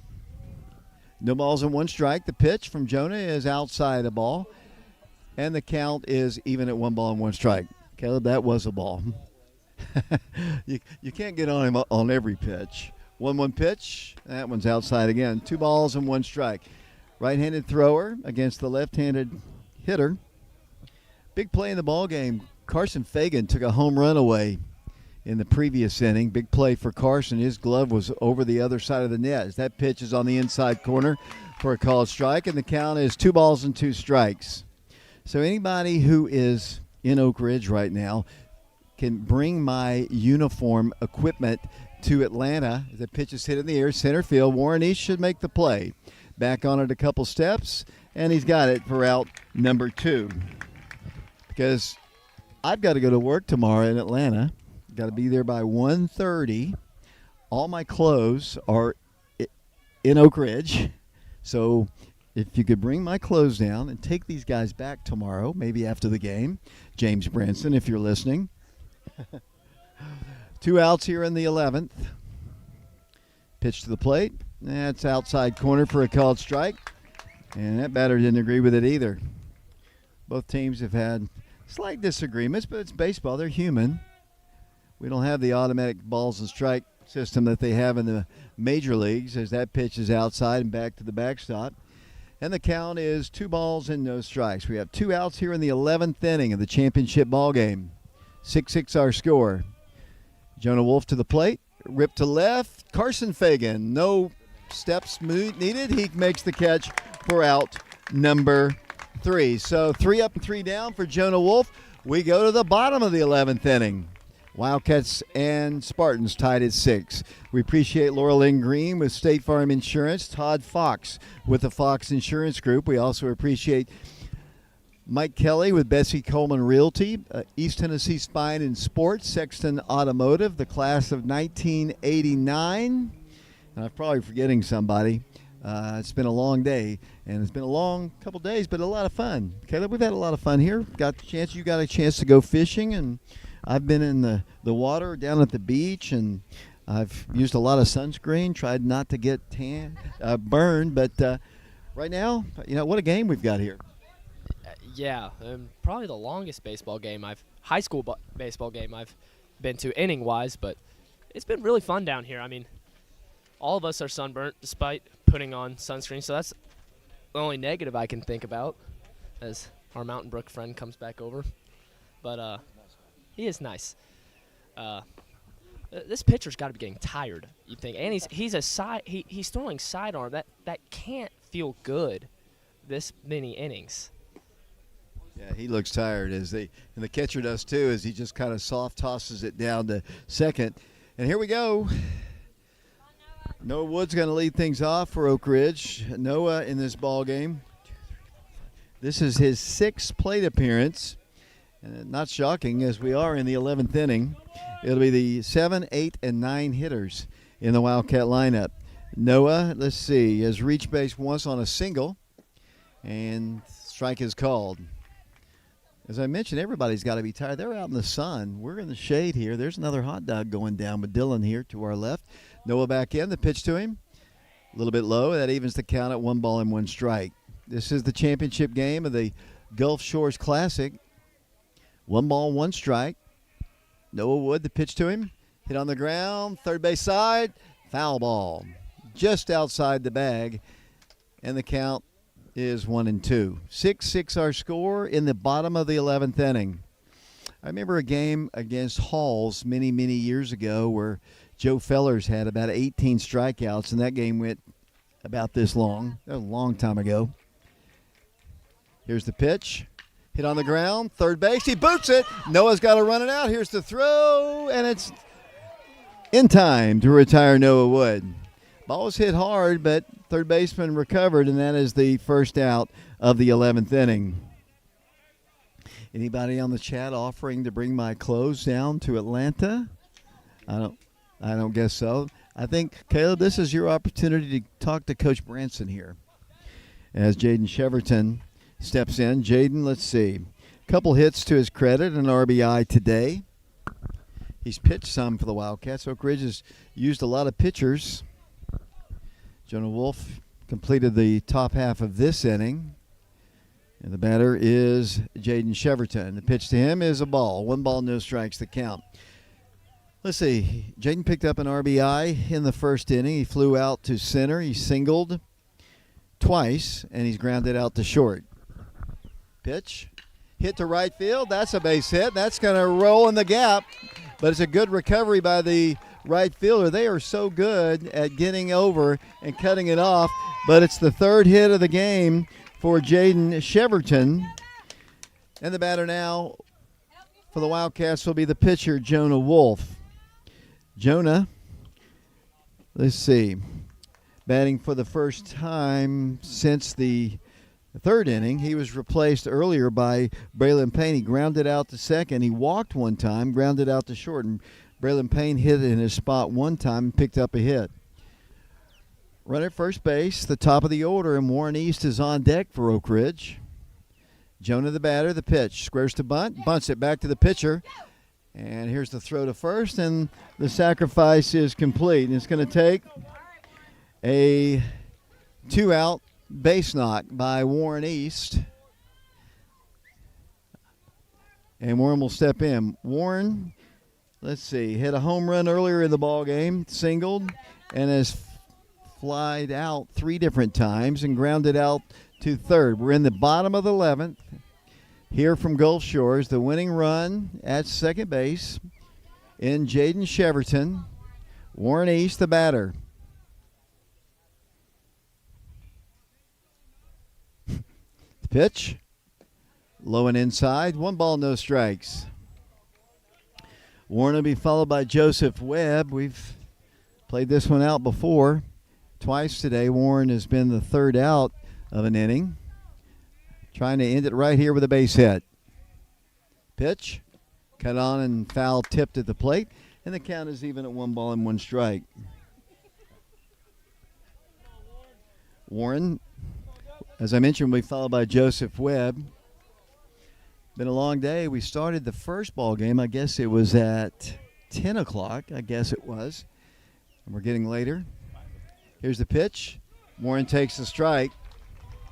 And he's behind in the count, 1 ball and 2 strikes. We're in the 11th inning. Wildcats down to their final out. Tying run in scoring position. The pitch to Warren. Hit foul. Back our way and out of play. Over there by the Oak Ridge students who have made the trip, and we've had several. You talk about a long ball game. In terms of length, it doesn't seem as long as that one game that just lasted forever and ever. I guess that was the first game here. A long time ago, seems like. Warren back in. 1 ball, 2 strikes to him. The pitch hit off the end of the bat, and it's foul, and the count remains at 1 ball and 2 strikes.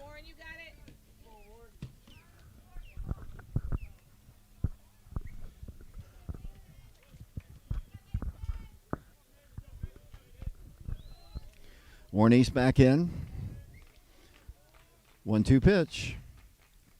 Outside, ball 2. 2 balls and 2 strikes. With the Gulf Shores Classic, the Wildcats trying to repeat as champions. Been a hard-fought game. We're in the 11th inning. 2-2 pitch to Warren. Hit on the ground, third base side. Third baseman is going to make the tag. A hard tag, and he's out.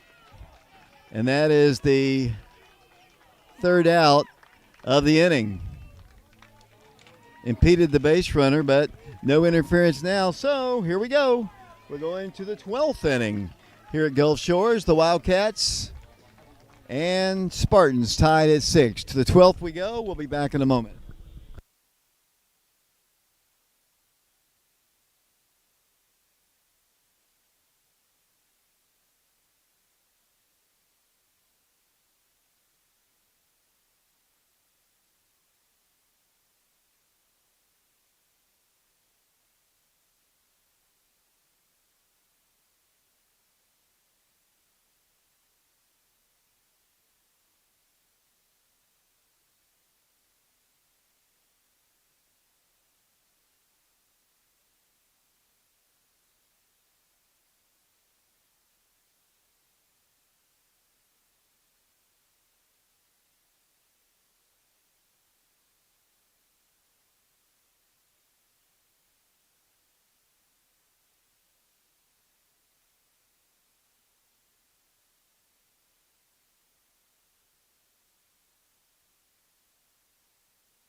So we go to the top of the 12th inning here at Gulf Shores in the championship ball game. Jonah Wolf will begin his second inning of work. He'll be facing the 7, 8, and 9 hitters in their lineup. It'll be Latham George Williams to lead things off. We're in the 12th inning in a 6-6 ball game.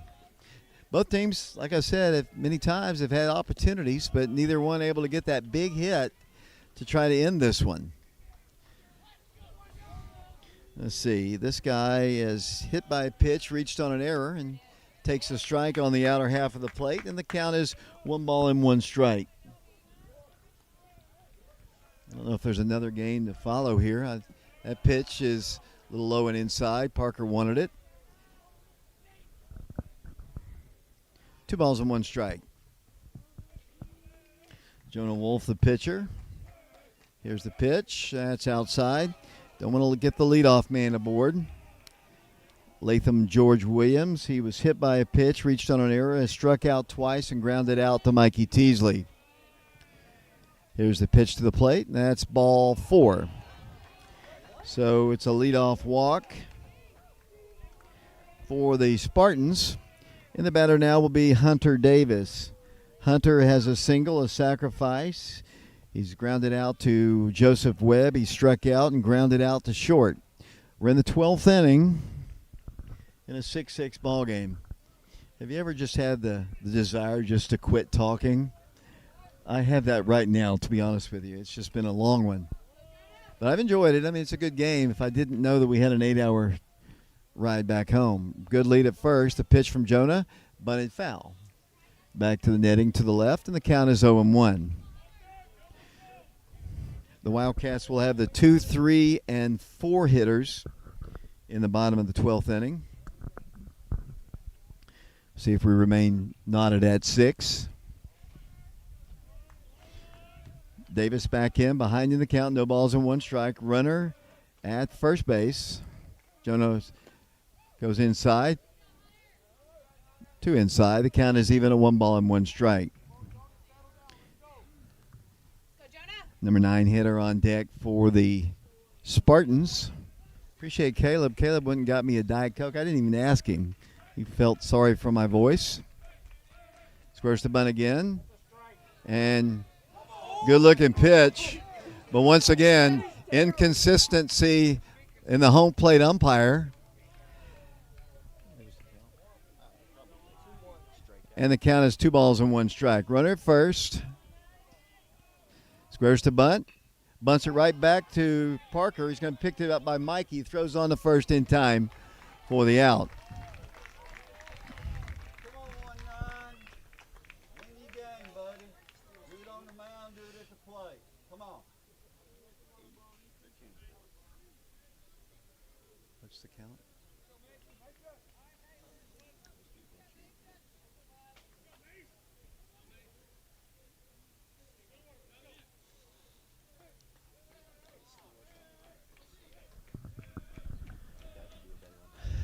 Back in with a runner, go-ahead run down at second base in the person of Latham George Williams. Jonah Wolf comes to the plate. Hit on the infield. Who calls for it? It's going to be Oak Ridge's second baseman, Jaden Cheverton, and that is out number 2. And the batter now will be the top of the order. This is Paul Barnett.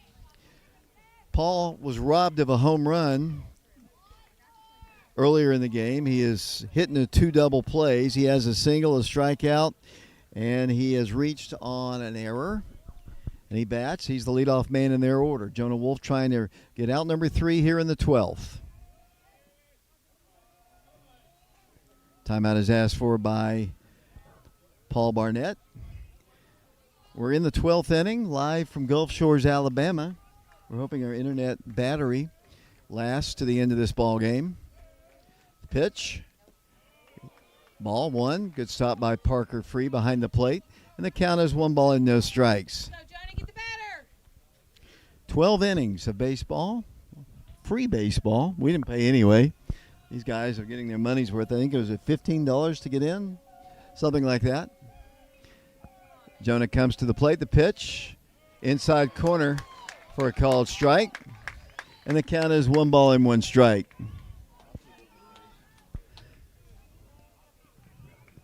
Paul Barnett back in. Right-handed hitter. Facing the right-handed throwing Jonah Wolf. He's a junior. 1-1 pitch. Outside. Nice block by Parker Free. And the count is 2-1. As I mentioned, the Wildcats will have the 2, 3, and 4 hitters in their lineup in the bottom of the 12th inning. Jonah Wolf trying to get out number 3 here in the top. Ball is hit in the air, and that's going to be it. Long run for Carson Fagan. He is under it and makes the catch for out number 3. Here we go to the bottom of the 12th inning. Carson Fagan makes the catch, and that is the 3rd out. We appreciate the class of 1989 for sponsoring all of our broadcasts on Oak Ridge Schools YouTube channel, Prep Radio. We appreciate the Fox Insurance Group. That's Todd Fox. We also appreciate Laura Lynn Green with State Farm Insurance, Mike Kelly with Betsy Coleman Realty. We also have Sexton Automotive, the East Tennessee Spine and Sport. We're in the championship ball game. 6-6 our score. The Wildcats jumped on them 6-0, and then they scored 6 runs, 3 in the 6th and 3 more in the 7th. Do we have anything going on in the chat, Dylan Woody? Let's see. People are thanking us for doing the tournament so far. Roxy Slay mixed up Big Mike and Caleb. Yeah, she said I can hear Big Mike yelling, and that was Caleb. And the Fagan family is cheering on Carson because he's doing really good right now. And that's about it. Dylan, I appreciate that. This guy's got to be getting tired. He throws sidearm, which isn't so hard on his arm, but he's thrown a lot of pitches in this one. How many pitches has he thrown?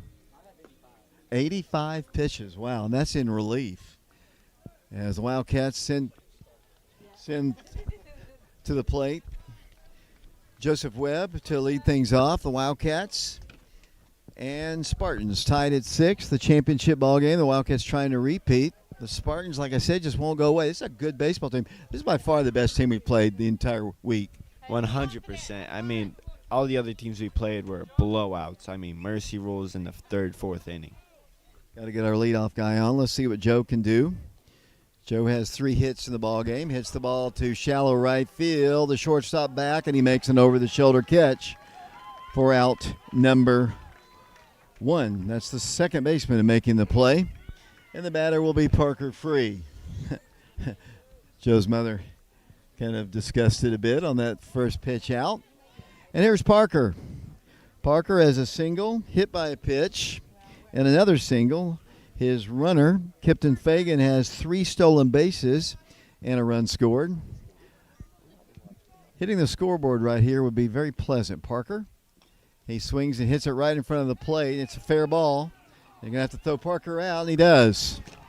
That ball didn't go but about a foot in front of the plate.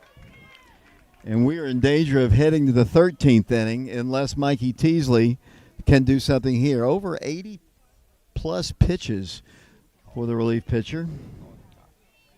And here's Mikey Teasley. Mikey's had a really good game. Mikey he's done his part offensively. Mikey has 4 hits in the ball game, a double and 3 singles. And he bats. And the pitch hit on the ground, third base side, but foul. And the count is no balls and 1 strike. All these guys have got to be tired. It's been a long day. It's been a long week. Been a long game. We are in the 12th inning. And Tommy Lee, my sunburn is good. Here's the pitch. Mikey takes one down low, a ball. Evens the count at 1 ball and 1 strike.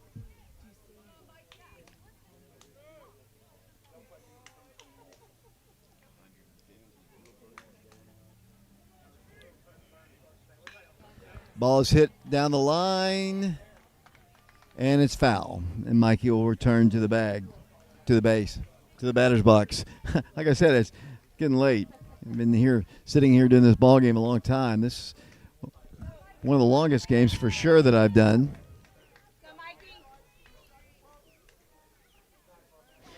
Lynette Story watching our broadcast back in Oak Ridge. We appreciate him. Pitch to Mikey, base hit. His 5th hit of the ball game. Mikey's got 5 hits today. 4 singles and a double. And here comes Carson Fagan as the sun comes beaming down. Max DeRigi looks like he's got a bat. I don't know if he's on deck or if he's just getting ready to come in. He is on deck. Max is on deck. It'll be our first look at him today. As Carson Fagan steps in, Carson, let's see, in this marathon ball game, has an RBI and a stolen base. Runner is going. Here's a bouncer throw and not in time. That is a stolen base for Mikey Teasley, and that is his 2nd stolen base. And that is, pitch was, I guess, a ball. 1 ball, no strikes. I've said this a lot in this one for both teams. A hit means perhaps the win. As Carson steps in with Mikey Teasley, the base runner, at second base. Here's the pitch. Hit on the ground. Third base, he boots it. And all hands might be safe. No, good play. Great recovery by the shortstop. The ball bounced up. He made a great recovery, and he's got a great arm. Threw it across the diamond for out number 3. So, guys, we go to the 13th inning. Live here from Gulf Shores, Alabama. We'll take a break. We'll be back in a moment.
We'll go to the 13th inning.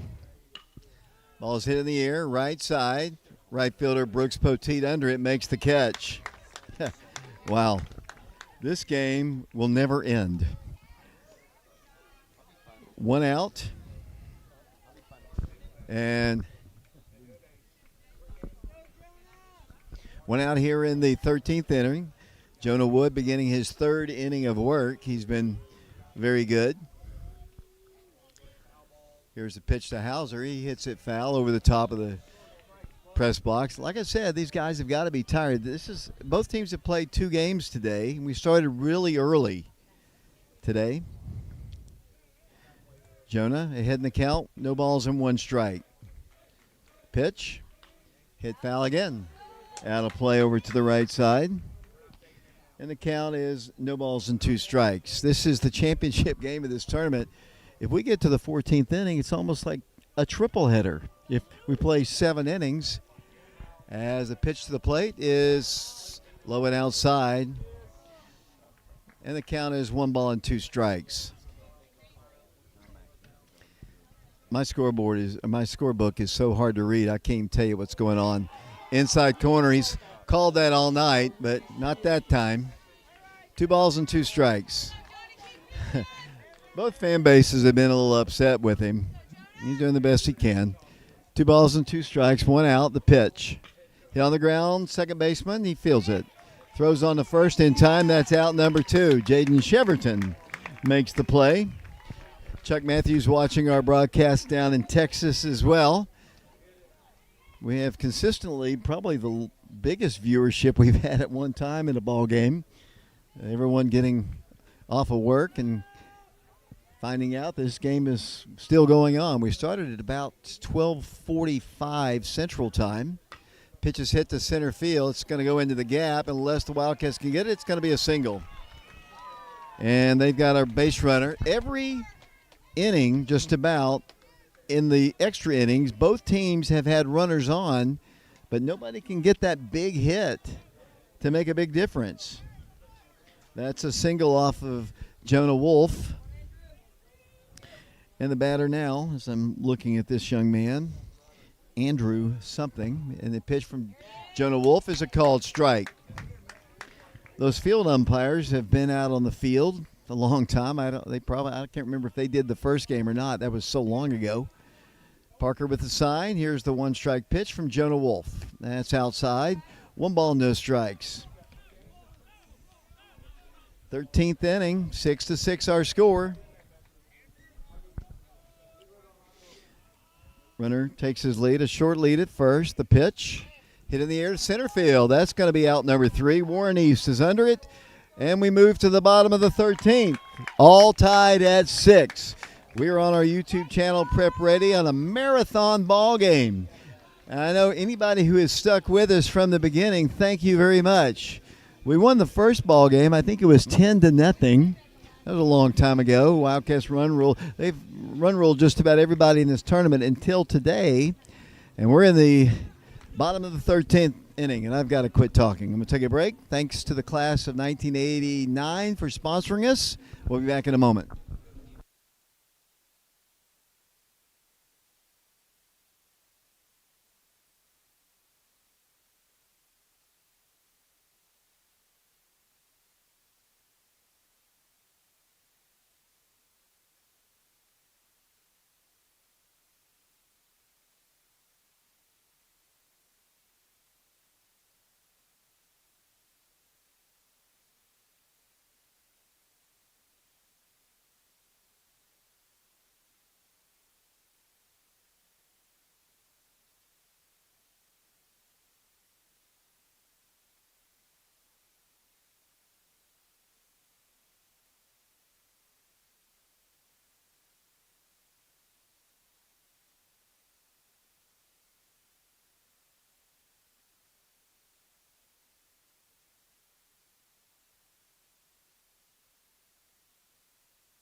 So we go to the bottom of the 13th inning. Max DeRiggi is going to lead things off. His first plate appearance of this ball game. He's played a little catcher, a little third base for us in this tournament.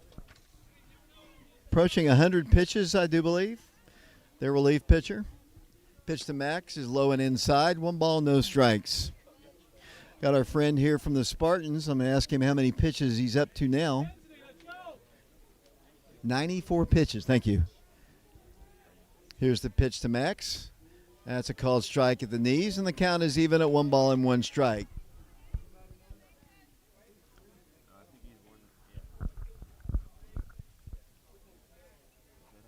One pitch, hit foul. Over towards the parking lot to our right, and the count is 1 ball and 2 strikes.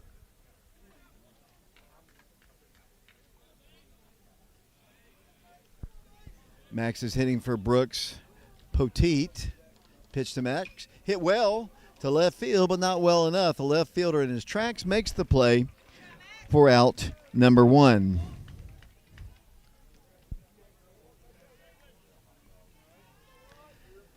And the batter now will be Noah Wood. Noah popped out to second, flew out to right, singled in a run, grounded out to short, grounded out to third twice. This is his 7th at bat of the ball game. One out here in the 13th. The pitch cut on and missed, or foul tipped actually, and the count is 0-1. So anybody who'd be willing to go get my clothes and come down here, I've got to be at Truist Park tomorrow at 1:30. And pitch is cut on a miss, and Noah Wood swings through it, and he's behind in the count. No balls and 1 strike. I've got 3 guys with me: Caleb Riker, Dylan Woody, and Preston Fetters. I know are itching to get home as that pitch is called strike 3, and he knew it. And that is out number 2 here in the 13th. And the batter will be Jonah Wolf. Jonah had a sacrifice his last time, so no official. Oh, it's Jaden Cheverton. Thank you. I'm losing it here, guys. I mean, I've been on the air for a long time today. As Jaden steps in, Jaden, let's see. He's had a good game. 3 hits in the ball game for Jaden, all singles. Pitch to the sophomore is hit in the infield, first base side. Should be out number 3, and it is. So Cheverton is retired. We go to the top of the 14th inning here at Gulf Shores, Alabama, in the championship ball game in a marathon, 14 innings. We'll be back in a moment.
Welcome back once again to Gulf Shores.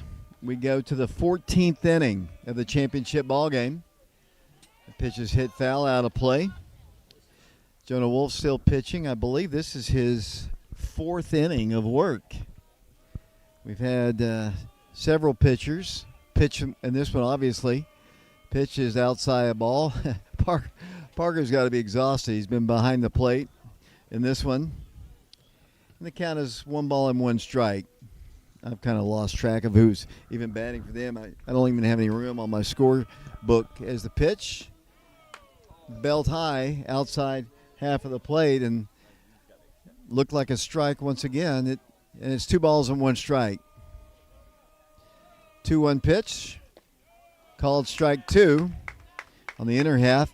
He sees the inner half pitches as strikes, but for whatever reason does not see the outer half. 2 balls and 2 strikes, the pitch. That's outside a ball, and the count is 3 balls and 2 strikes. We're in the 14th inning. 3-2 count. Wolf comes to the plate. Hit foul. Out of play once again. And the count remains full at 3 balls and 2 strikes.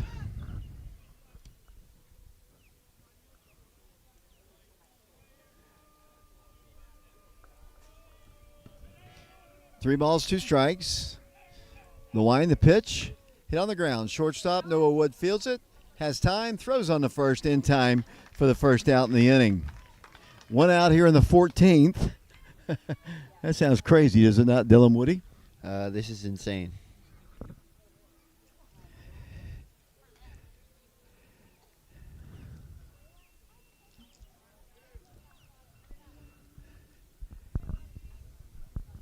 right-handed hitter. Wolf, 4 good innings of work for the Wildcats. The pitch. Breaking pitch in there for a called strike. Had him ducking out. Wolf's really pitched well for the Wildcats. Everybody really has pitched well, honestly. And that pitch is fouled back to the screen. In fact, we probably never would have gotten this far, but the Wildcats, who don't make many errors, I mean, they do not make many errors, made 3 errors in the 6th and 7th inning, which contributed to the 6 runs they scored. 2-strike pitch, hit the center field shallow. Warren East in on it, makes the catch. That's another out, and that's out number 2. You can tell just by the way they're swinging, they're tired, all of them. And I agree, Mom, it is getting ridiculous. My mom just said this game is getting ridiculous. She's watching at home. And my mom just said that we should just have co-champs and end the game right here. Mom, I agree with you. But thanks for watching. She watches about all of our games. Here's the pitch. Hit foul off to the left side. Well, let's see.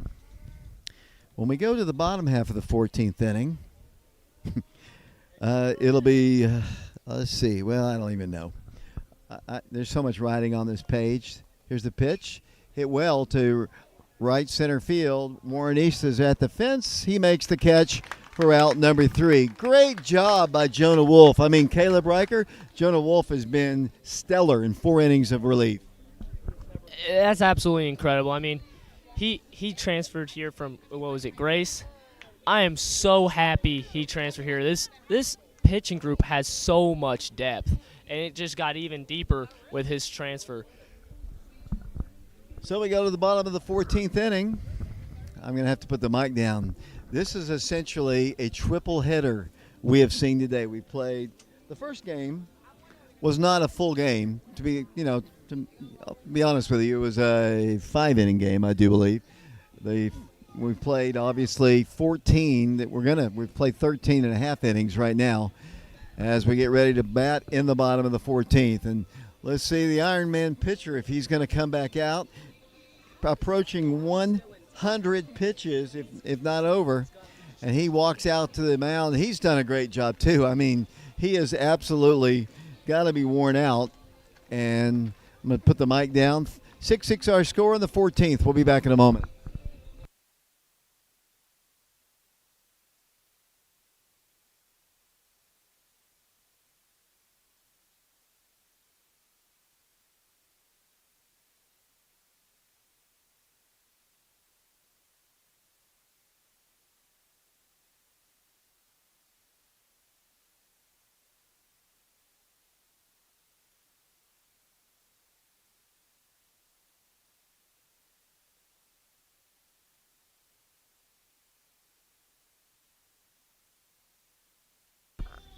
Welcome back once again to Gulf Shores. Mason Bain has gone a long way in relief. He has done great work. He'll be facing the pitcher Jonah Wolf to lead things off. Then the top of the order. Pitch is hit foul over towards the dugout. Mason Bain, is he normally a starter or is he always a relief pitcher? He's a closer, and he's been closing for a long time. It's got to be over 100 pitches now. Yeah, 105. Pitches hit foul off to the right, 107 now. 106, I guess. I'm talking to a young man from the Spartans team. He was charting their pitchers and pitches. Pitch to Jonah. Down low a ball. 1 ball, 2 strikes the count. Warren East is due, I can tell you that. Warren has been retired his last 4 times. He's on deck. Hit a home run earlier as Jonah hits the ball foul over the top of the screen, out of play. I'm telling you, Mason Bain has got to be tired. He looks tired. I feel bad for him, honestly, but he's done great work for the Spartans, trying to keep his team and get his team a championship. Here's the pitch to Jonah, hit on the ground, third base side. Nice play by the third baseman. He throws on the first to retire Jonah Wolf. And here we go. We flip the order back over to the top to Warren East. Let's see. This is the 8th time that Warren East has batted in the ballgame.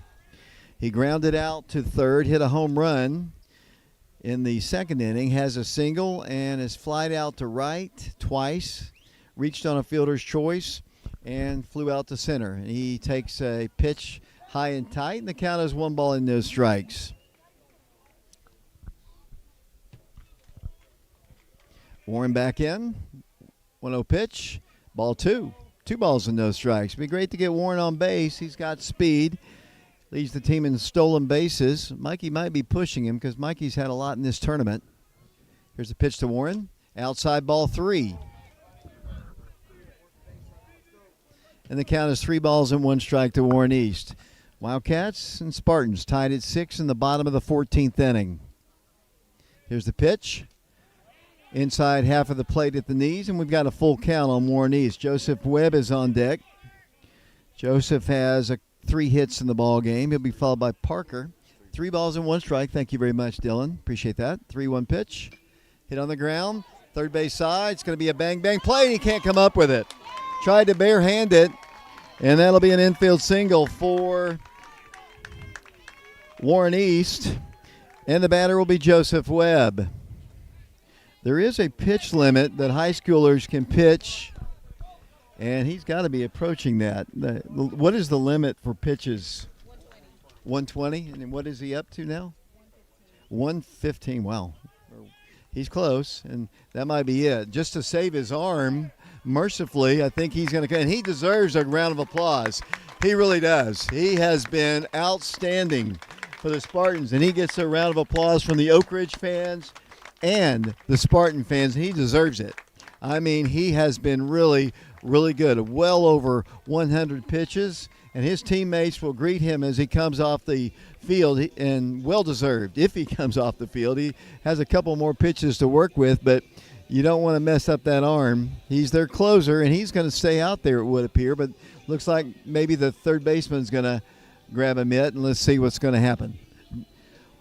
Well, we've got the runner at first. We've had a lot of runners. Every inning, both teams have had guys on base, and we are going to have a new pitcher, and he's going to throw a little harder.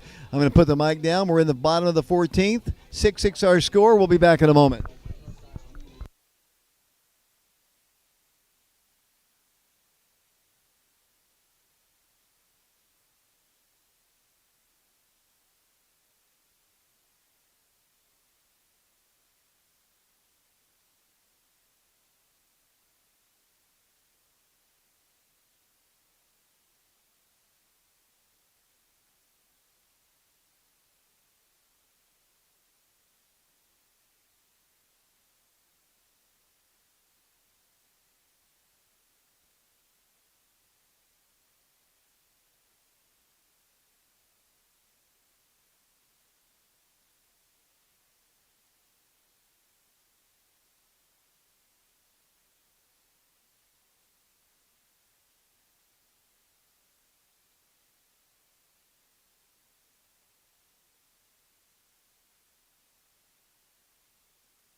Welcome back to Gulf Shores. The new pitcher is Paul Barnett. He takes over. And got a good round of applause from the Oak Ridge fans and the Spartan fans. Mason Bain. Got a question here from Mike Kelly. Mike asked me a question. I'm going to read it on the air. What is greater, the number of innings we've played or the number of times Dylan Woody has ducked for a foul ball? That's from Mike Kelly. That's what he just said. Mike, you want to respond to Coach Kelly? Surprisingly, I have never ducked. I don't think I've ducked during this tournament, Mike. That is not true. He has ducked. He's lying. I have never. No, I'm not. I am not lying. We got 2 liars here. Anyways, back to David. Okay, here we go. Warren East will be your base runner at first. The batter is Joseph Webb. Let's see what Joe has done today. Joe has 3 hits in the ball game, all singles. He's popped out to second. He's flew out to right field. He's grounded out to short, and he struck out looking. It's time for these big SEC boys to show what they've got here as Joseph Webb steps in. Right-handed hitter, Warren East with great speed at first.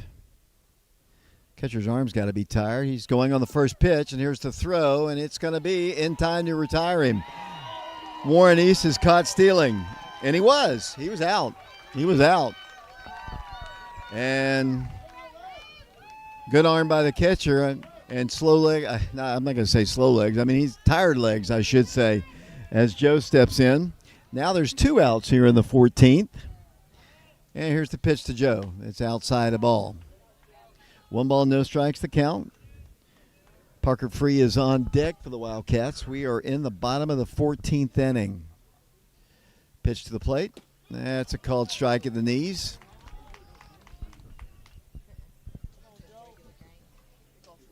Two balls and 1 strike. Here's the pitch to Joe. Inside, but 2 inside, I guess. 3 balls and 1 strike. Good throw by the catcher to retire Warren on the stolen base. Pitch is way outside, and the Wildcats have another base runner.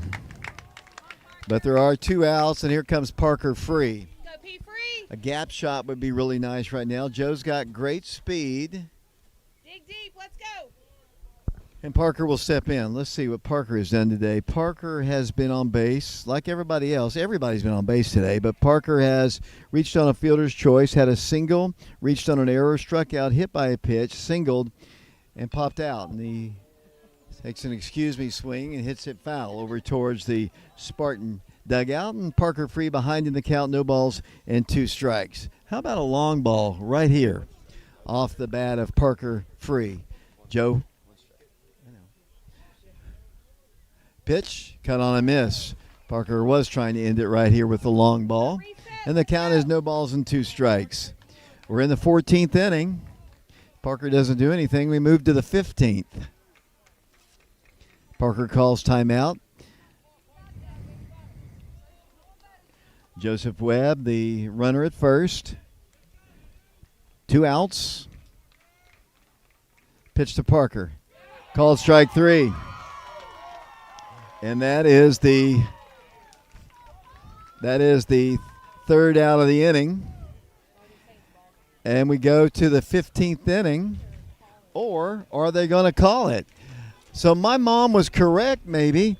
They might be calling it as co-champions of the Gulf Shores Classic. The umpires are talking it over. There's no movement on the field. The coaches will discuss it. We have got co-champions of the Gulf Shores Classic. So we play 14 innings, nothing decided except a 6-6 tie. The coaches converge with the umpire and the tournament director. 6-6. Champions is champions. I mean, they're talking about it. I mean, both teams have got to be running out of pitchers after 6 ball games. And let's see what we're going to do. And I believe that is it. So the game is going to end right tied at 6. And great championship effort by both teams. 6-6 the final score. I know it's like kissing your sister. That's what a tie is. But I mean, it's like, you know, it's a championship. I know. And both teams deserved it. I mean, obviously, you play 14 innings of a ball game, and just great pitching, great hitting, and a good round of applause from both teams. And the co-champions have been crowned. And I know everyone wants to win, but, you know, both teams had opportunities. Both teams had opportunities to win this game, but neither one of them could come up with it, and exhaustion just finally takes place. We are not going to have a post-game show, guys, because we need to get on the road. I'm not going to go through the totals. I'm sure we'll have them at some point, but 6-6 is the final score. That concludes our coverage from Gulf Shores. The Wildcats, and who do we play? Mount Brooke, I think. Yeah. Mount Brooke. Final score 6-6. Appreciate Preston Fetters, Caleb Riker, Dylan Woody. We're going to close it out here. 6-6 the final score. So long, everybody.